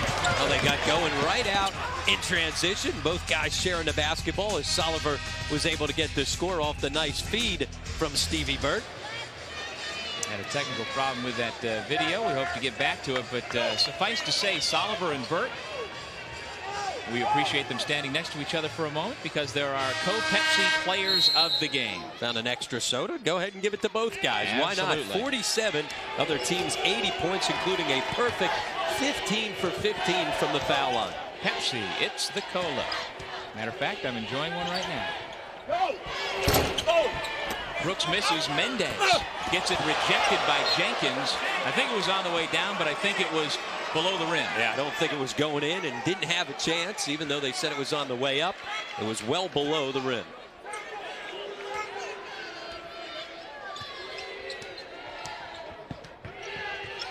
Keep in mind, Darden is fouled out. Reeves and Brooks playing with 4 fouls each.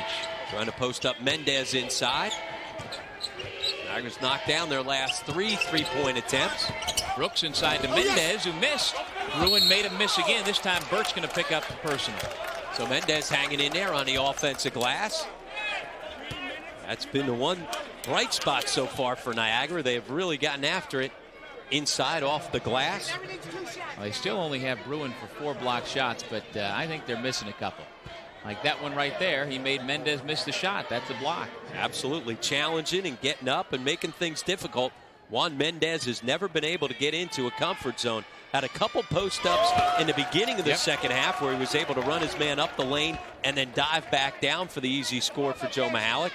But every time he's touched the basketball, they've neutralized him with double teams. 1 out of 2 for Mendez. They can't afford to miss free throws at this point. They're down 6 with under 3 minutes to play. And more importantly, they cannot afford another bad defensive possession. They've got to get a stop at this end. Burt and Soliver have been the 2 guys with the hot hands. Our co-players of the game. Reeves able to knock it out of bounds. Iona keeps possession with 18 seconds on the shot clock. The Gales have done a terrific job all night long of executing in their half-court offense because they've been able to beat people off the dribble. Soliver able to find McCullough. Here's Bruin. Jenkins.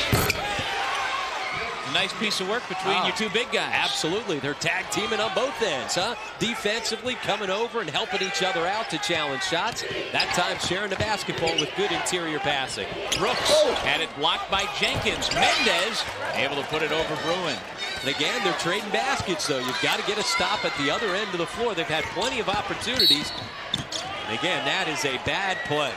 You cannot foul 80 feet from the basket when you've got to come up with the defensive stop at the other end. And that's bye-bye Mr. Brooks. He will join Tremel Darden on the bench, having been disqualified on fouls. Here's this terrific interior passing. This time at least Mendez goes out and challenged, but Jenkins there to accept the challenge. Mendez still hanging in there on the offensive glass with the putback inside that cut the lead back down to 6.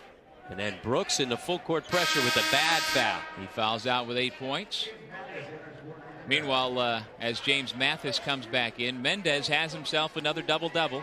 He had a slow start to the game, but he just keeps on working. 17 points, 10 boards. But it's going to take more than that if the Purple Eagles are going to overcome what is now a 6-point deficit. Going to take some defense. Yep. I mean, they cannot stop Iona at the other end. And again, Iona has converted from the line. Bert's been perfect from the line. Soliver's been perfect from the line. Soliver has tied his career high. Meanwhile, Bert's closing in on his career high. That's 21 points for Bert.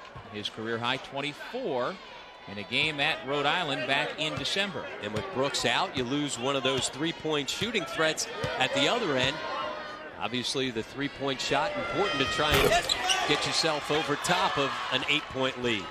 Get Duffy back in. He's the three-point threat for the night. He'll match his career. That's right. In one game. There's a three-point try by Mathis. Well short. Miles with a rebound and a whistle before the shot. Nope, count the basket. Well, so they've got an opportunity at the old-fashioned three-point play. It stops the clock. Cuts into the lead, and then also on a made foul shot gives you the opportunity to get up into full court pressure. And Miles fighting for it inside. Now we've got a break with another disqualification. Marvin McCullough, who played a ton of minutes with 4 fouls. And Jeff Ruland gambled early on and got Marvin back into the game because he needs his point guard out there to run things on the half-court offense. And he was able to play probably about 13 minutes with those 4 fouls. This copyrighted telecast of the Metro Atlantic Athletic Conference may not be retransmitted, reproduced, or rebroadcast without the express written consent of the MAAC and MAAC Properties, a division of Host Communications.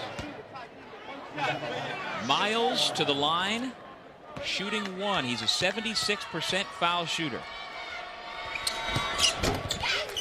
That's a big three-point play.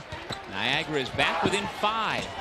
And again, keep in mind, Iona without its point guard, although they've got other guys who can handle the rock. Well, that's the thing. They can stretch out with 3 guards, even though they really don't have a true lead guard on the floor. Atkins, Burt, and Soliver can all handle it. And inside, you've still got Jenkins and Bruin. Jenkins with the leaner around the rim and in. They have been so efficient at the offensive end coming down the stretch.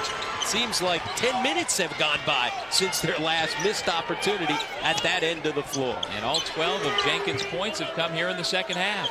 He has been capitalizing on every opportunity. Cruz answers back with the driving layup. He's got 8.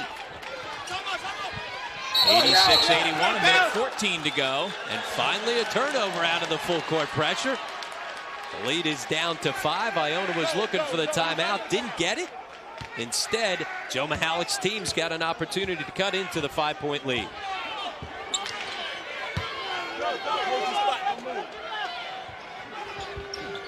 Lob into Mendez, right to the rim, and he's going back to the line to shoot 2. He can cut it down to a 3-point game.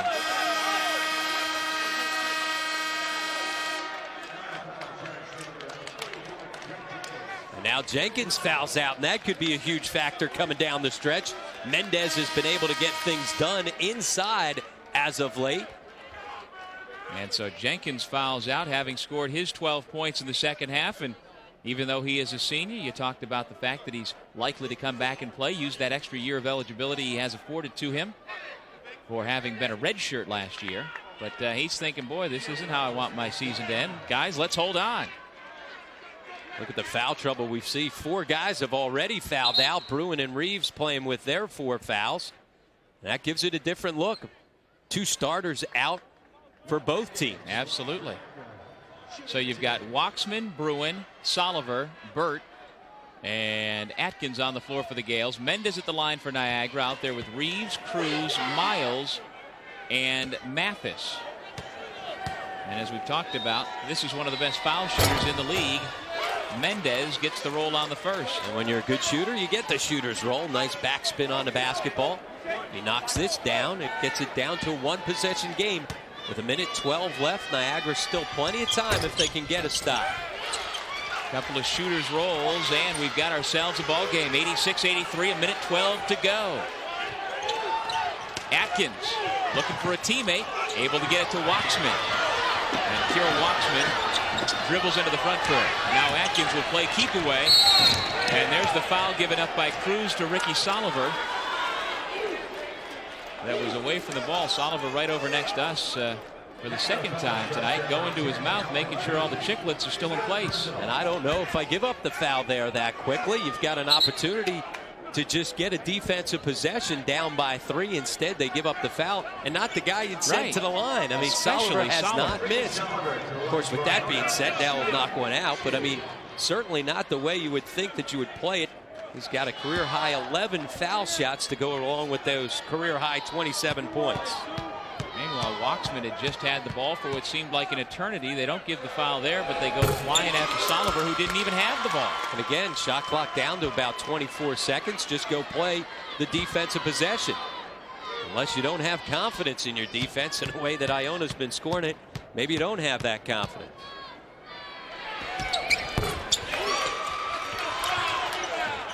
The lead is back to 5 with just over a minute to go.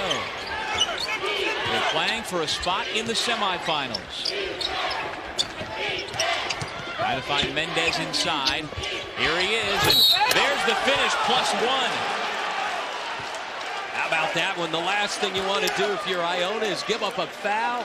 Mendez with the strong move to the goal and the flush inside. Takes the contact. Mendez stepping up big here coming down the stretch. It was Darden who tried to get the Purple Eagles into the game late, and then once he fouled out, it became the Juan Mendez show on the offensive side. No doubt Darden passed the baton to Mendez, and we saw him come back after fouling out. Darden implored his teammates pick it up, and the message got through to Mendez. And he has made it now a 2-point game with 51 3/10 seconds to go. And Niagara can't panic. No need to give up the quick foul. And there it is. Cruz is called for the foul, although I'm not sure Alvin was trying to do that, but he gets the blocking foul nonetheless. That's his 4th. Well, they're taking their chances, sending the Gales to the line. Now, if this goes much longer, you and I might have to suit up, Rob. Guys are going to be fouling out. Already have 2 on each side out with fouls. And hey, look at the score, by the way. We're almost up in the 90s. Yeah, it took us a while to get to where we thought we'd be.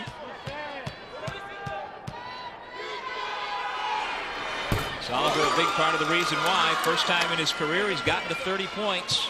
So Mahalik scratching his head saying, how in the world can Iona be 29 of 30 from the line? He watched the game last night and saw him go 10 for 26. You see Soliver's got that same routine around the back with the ball. A number of dribbles. Lefty stroke, and he missed that one. So the door is open. 89-86. Niagara down 3. It's still plenty of time. Figure out a way to get Mendez a touch. Miles pulls the trigger. And it ties the ball game at 89 apiece. Or I got a better idea. Swing it to Miles for a through. Well, we saw Duffy hit 3 threes earlier. A guy you wouldn't expect. And then Miles, another freshman, the kid from Washington, D.C., buries the biggest shot of the night so far with 36 and 8/10 seconds to go. And how about Niagara just hanging in there long enough? They haven't been able to guard anybody, but it hasn't mattered because just as Iona has converted on nearly every trip down at the other end of the floor, Niagara's done the same coming down the stretch. This time it's the three-point shot from deep. Last possession prior to that, it was Mendez with the three-point play inside. And so now the big M word, momentum, has clearly swung the other way. You see the Purple Eagles out of timeouts. Iona has 2 remaining. But now basically the shot clock and the game clock are about the same. 36 and 8/10 seconds to go. The shot clock will be 35. And we take another look at the huge 3 by Miles, which just makes the people in purple happy. They're jumping all around. You see Brooks jumping up and down. He is fouled out. He's got to be a cheerleader now for the Purple Eagles, as is Darden. And both these teams have lost 2 starters to fouling out. And if we get ourselves another overtime situation, that certainly will come into play. Lace him up, Mr. Kennedy. Running out of guys. Tell you what, we have had 5 terrific games. Every one of our games so far in this MAAC tournament has come down to the last media timeout with the game in doubt, including this one. Atkins, Burt, Soliver, Waxman, and Bruin on the floor for the Gales. It's Soliver who has 30 points, a career high with the ball, dribbling into the front court. And they have not been able to keep Soliver out of the lane. He's beaten anybody he's wanted to off the dribble. Cruz now trying to keep the basketball out of Soliver's hands, overplaying on the wing. Meanwhile, Steve Burt has had a terrific game with 22 points, and he better be careful he doesn't get a 5-second violation. There's Soliver. Soliver nearly over the back. Came over. You see the time winding down. Soliver still with the dribble. Puts it up. It's off the mark. 1 second to go. Cruz fires it up. Nope, we had the shot clock blue. And I think we're going to get a situation where the officials need to sort this one out. Clearly, the shot clock blue should have been a shot clock violation because the shot did not hit the rim. Even though Joe Mihalik doesn't have a timeout, he's taken advantage of this situation to try and set things up over on the other side. Now, did a whistle blow? Did an official blow a whistle, or did just the horn go off? That I am not sure about, but remember, we had a differential of about 1.6 seconds on the shot clock in the game clock before that possession. You see Joe DeMeo going on to the headset. Second time that the officials have had to take a look here so far tonight. Let's hear how it goes. Well, there was a whistle. Whistle came after the horn, clearly came before the second horn, which was the game clock horn. At the same time, though, I think Niagara had possession of the ball before the shot clock horn went off. And if that's the case, Niagara had possession before the violation would have occurred. But again, a whistle did blow before the final horn. Whether or not it was an inadvertent whistle, that's another thing. They're taking another look in our isolation monitor. We're not hearing it this time. Well, clearly the shot clock went off with about 1.5, but you're right. The question is whether or not Niagara had possession. We did hear the whistle, though, clearly before the second horn. And it looks like the Purple Eagles will have an inbound on the other end line with 1.6 seconds to go. And with this time, Joe Mihalik, with no timeouts, has still been able to set something up. Obviously, they're going to need a miracle finish. Mendez, the guy to trigger it in. Mendez, Cruz, Mathis, Duffy, who has had the hot hand, and Miles, who moments ago just hit the tying 3. Anthony Bruin is the one causing interference on the inbound. Here's Duffy. Waxman lets him, gets it up, and we're going to overtime. Nice job by Kira Waxman to make sure you don't give the silly foul at midcourt. He bothered it just enough, but you're right, backed away. And how about Duffy? Knocked down 3 threes. A fourth would have sent it home. Well, we had overtime in the first game. Why not play an extra 5 minutes here? 89 apiece, heading to OT on the MAAC Television Network. Jeff Rulin's Iona Gales held a 70-59 lead with about 6.5 minutes to go, and they saw it evaporate.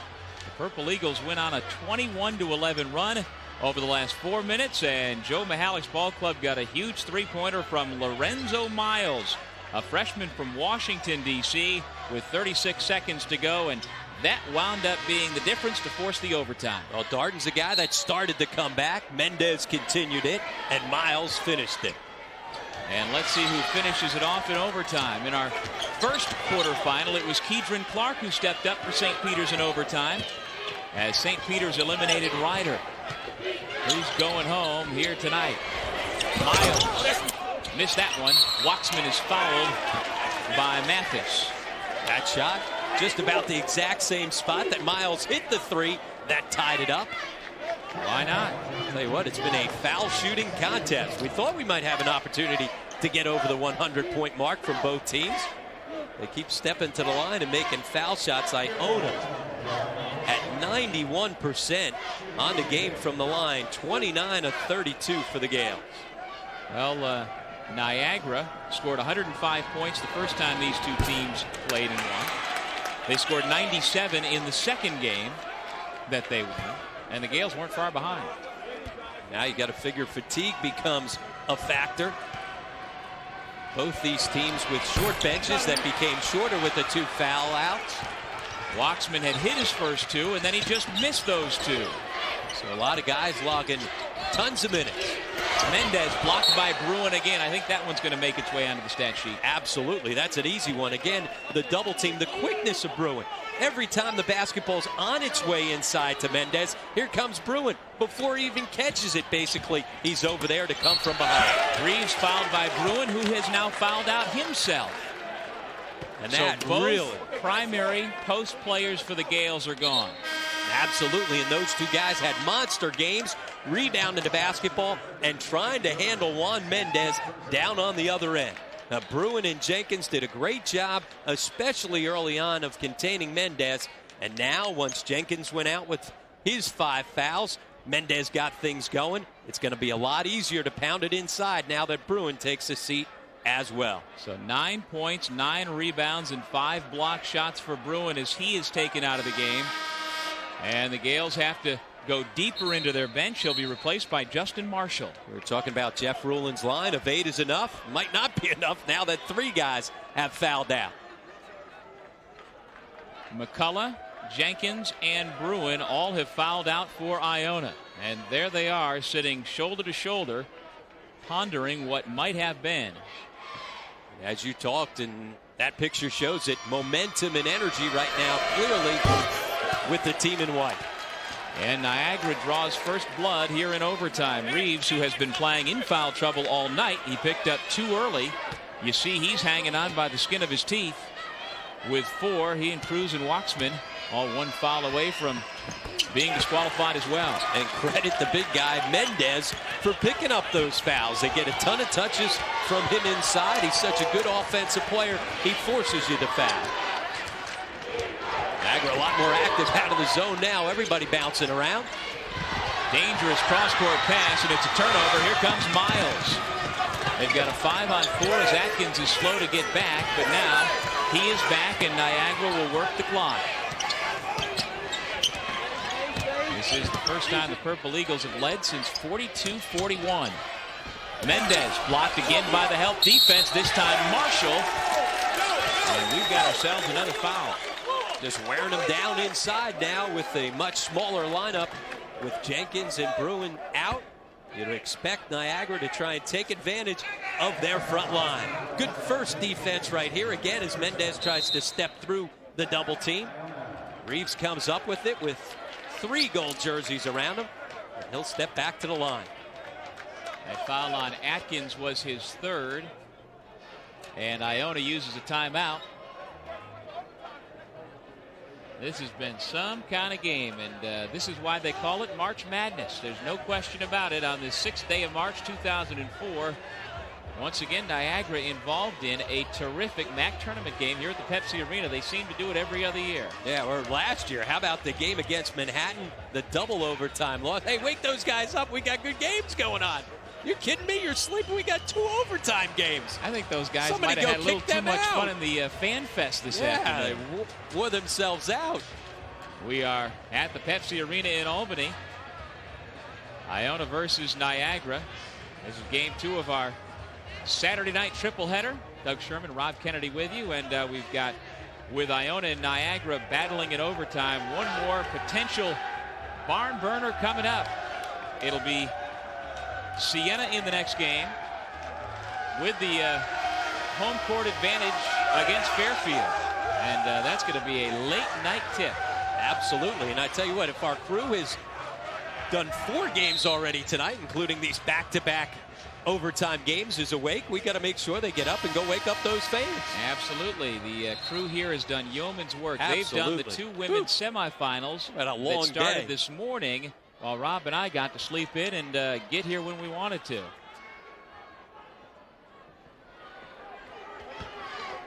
And our producer, Steve Fennick, just whispered with his last breath in our ear. These guys doing a great job. We got one more game to go. So stick around, and you know, if you're into watching late night basketball, this is the place to be as Reeves goes back to the line to shoot 2. We started talking about last year's great game against Manhattan in the semifinals, where Niagara came out on the losing end of that double overtime game, 82-81. And last year it seemed like every game that we had in the MAAC tournament, with the exception of the final, came down to the last possession. Soliver gets the timeout. That leaves Iona with 1. And Soliver again banging with guys much bigger than him. And looked like he took a shoulder to the rib cage and then fell hard on that wrist that's been injured. And he just gets back up off the deck, checks his mouth again to make sure he hasn't lost one of his teeth, and back to the huddle. Great hustle by Soliver as he goes to the floor and then gets back up. They have the presence of mind to call timeout before Mendez forces a tie-up. Figure Soliver's got to be exhausted, playing ton of minutes. Talked about the fact that everybody's fouled out, really cuts into the depth. Fatigue's got to become a big factor coming down the stretch. Unfortunately, the semifinals are tomorrow night as well. They've done a nice job to set this up so that you don't have such a quick turnaround that you'd have an afternoon game following a late night like we have here. Guys like Stevie Burt and Ricky Soliver have not left the court so far tonight. Both guys logging over 40 minutes. Now that's just like Jerry Johnson of Ryder in our first game, and Kiki Clark of St. Peter's. Both played all 45 minutes, both scored 22 points. Here's where Iona's got to get back in against this zone defense. They were able to get the ball into the lane. Burt passed it out of bounds. He and Atkins were not on the same page, and so the Purple Eagles get it back with a 92-89 lead. And the difference of attacking the zone defense here late is you don't have Jenkins against the zone early on. He was flashing into the middle, making himself available. Get a totally different look with he and Bruin on the bench. 5 players have fouled out so far. Mendez, meanwhile, has continued to carry the load for Niagara. And he will go back to the line as Steve Burt gets the reach-in foul. That's just his second. He's about the only one not in foul trouble. And there you go. One more foul for Reeves, Cruz, or Waxman, and that list is going to grow. We're going to have to build a bigger graphic there. No, it was a physical game, and they let them play in the first half. The second half has been a foul fest. Joe Mihalik, the 1999 MAAC Coach of the Year, has won a couple of regular season championships in 99 and 01, but he's yet to reach the promised land of the NCAA tournament, trying to do that here this weekend. See the bench in Niagara, they're up. They were sitting down quiet there as they dug themselves an 11-point lead, but Joe Mihalik's team able to hang in there long enough until all of a sudden momentum changed. Miles out of bounds, never got himself back in with both feet into the playing surface. Joe Mihalik kicks the scorer's table over there, unhappy with the unforced error. Soliver unable to knock it down, and now without Bruin or without Jenkins, you're not apt to get too many second chances. No, you don't get any scoring inside. You really don't have an interior scoring threat. You don't have the same kind of effort that you've got on the backboard. Under 3 minutes to go in overtime. Niagara holding on to a 4-point lead. Mendez around Watchman to the left hand. What a big time move. Now 25 points now for Mendez, who got off to the very slow start, but now has really started to heat it up.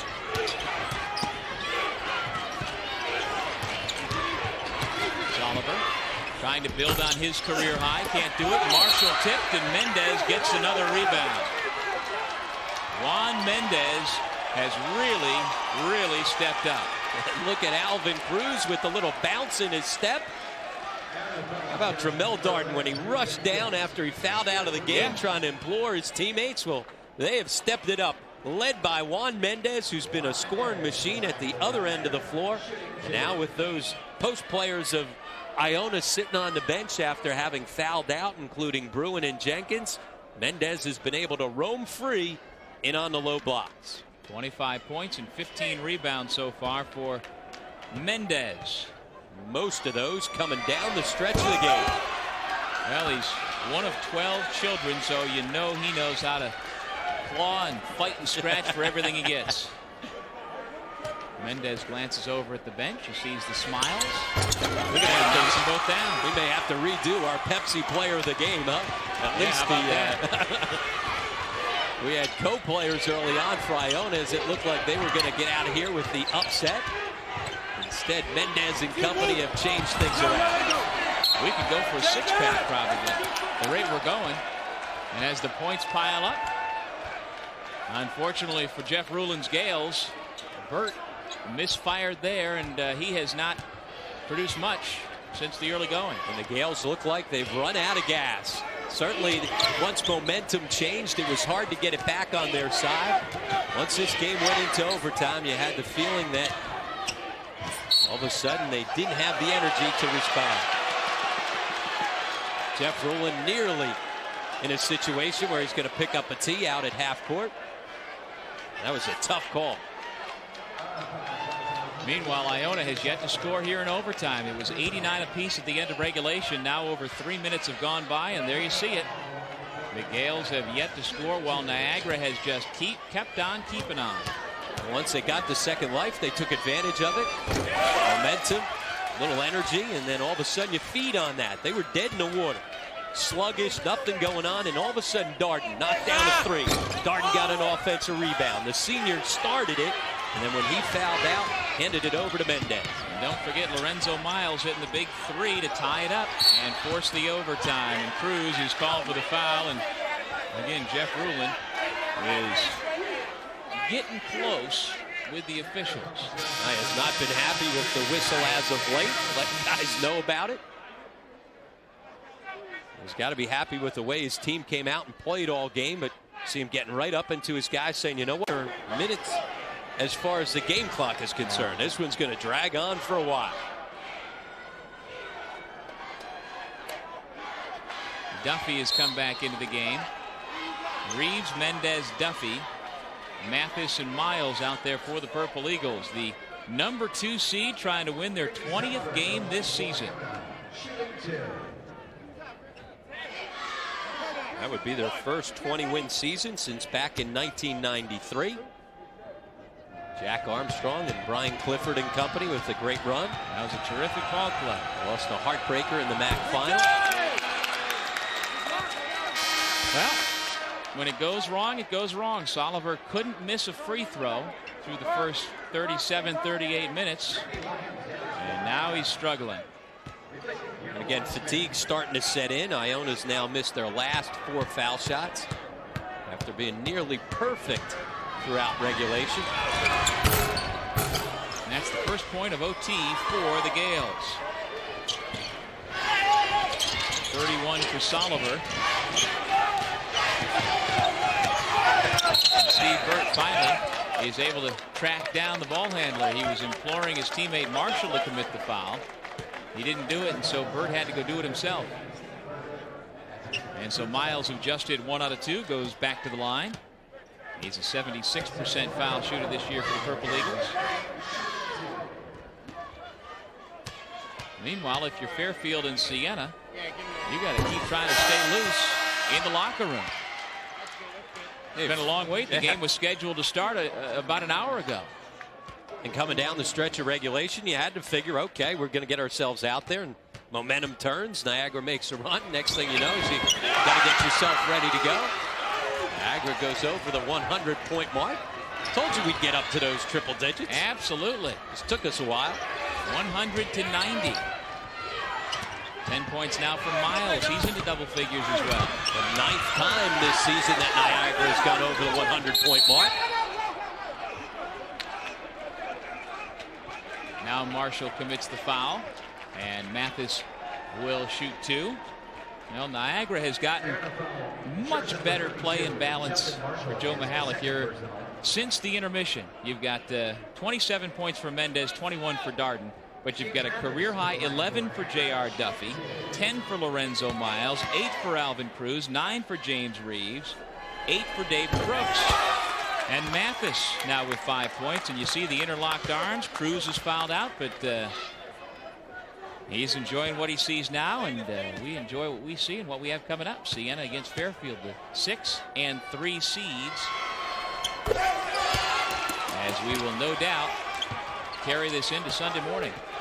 So far, the lower seeds have been able to survive and advance, but it has been survival. Certainly the underdogs have put a scare into the favorites here throughout the tournament, but each and every time the favorites able to survive and advance on into the next round. And that is 16 rebounds for Mendez, and I believe that matches his career high. And he goes back to the line. 4th foul on Burt.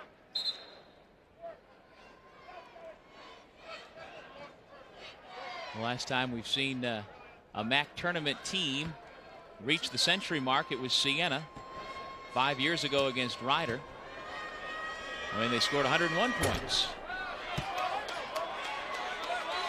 The record in MAAC tournament play is 106. LaSalle back in 1990. And Joe Mihalik was on the bench for that game, yes, too. He was. There was something about some points being scored in MAAC tournament play. Simmons, Woods, and Overton were a machine. And that didn't take overtime for them to get to 106 in that game. Now we get our first look at Randy Williams coming into the game, replacing Tariq Atkins, who was fouled out. So now 7 players are out with fouls. Randy Williams was a 2-year walk-on. He earned a scholarship. Jeff Rule in the last 2 years has had him on scholarship for a local player out of All Hallows High School. He's from the Bronx and has had a nice career as a walk-on / scholarship player in New Rochelle. One of 4 players from All Hallows who's on this Iona team. We'll see the former All Hallows head coach, John Carey, now on the sidelines for Tim O'Toole. Waiting in that locker room trying to figure out when they'll finally get on the court for their quarterfinal matchup against Siena. Burt has matched his career high of 24 points. Niagara will keep possession with just under a minute to play in OT. Well, we told you before the game that 3 Niagara players would foul out and Iona would get career highs out of Burt and Soliver. Would you think the Gales won the game? Well, if you were watching for most of the second half, you also would have thought that the Gales won the game. Jeff Rulin's team was playing so well, and then all of a sudden, Darden and Mendez just stepped it up on the offensive end.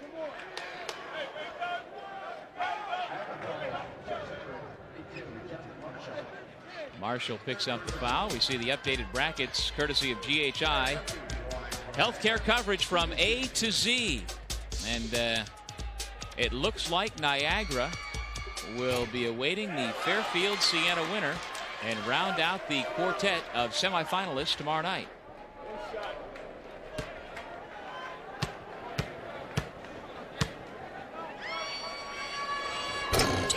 Duffy, new career highs.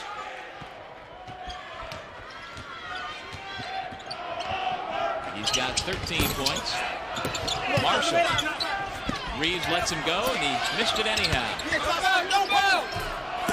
Purple Eagles keep yelling to each other, no fouls, no fouls. And the body language tells it all.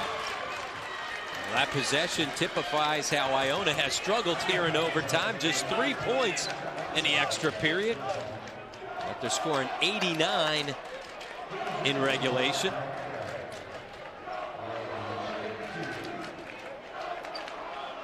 James Reeves, a chance to go into double figures himself. Hard to imagine that this game had a fairly slow pace to it in the first half. We were 33-37 at the break. Now we've got 5 players in double figures for Look at Niagara. those numbers. Pretty good second half production and into overtime. That matches the tournament record for points in a game by a single team, tying LaSalle's 1990 record of 106. Shot clock is off. Mathis thinks about scoring, but instead plays the role of a sportsman, pulls it out, and Niagara is content to just let the final 20 seconds roll off, and it looks like the Gales are satisfied to let him do it. That is the definition of surviving and advancing. They looked like they were dead and buried, sluggish, looked like nothing was going their way, and all of a sudden able to summon energy and points from their 2 leaders, Darden and Mendez, and then finally that 3 by Miles to force the overtime. Down 11 late in the second half. They come back and shock the Iona Gales. The Niagara Purple Eagles advance to the semifinals tomorrow night against the winner of our next game. Yes, we have more basketball here, late night style in Albany, New York. Coming up, Fairfield against Siena.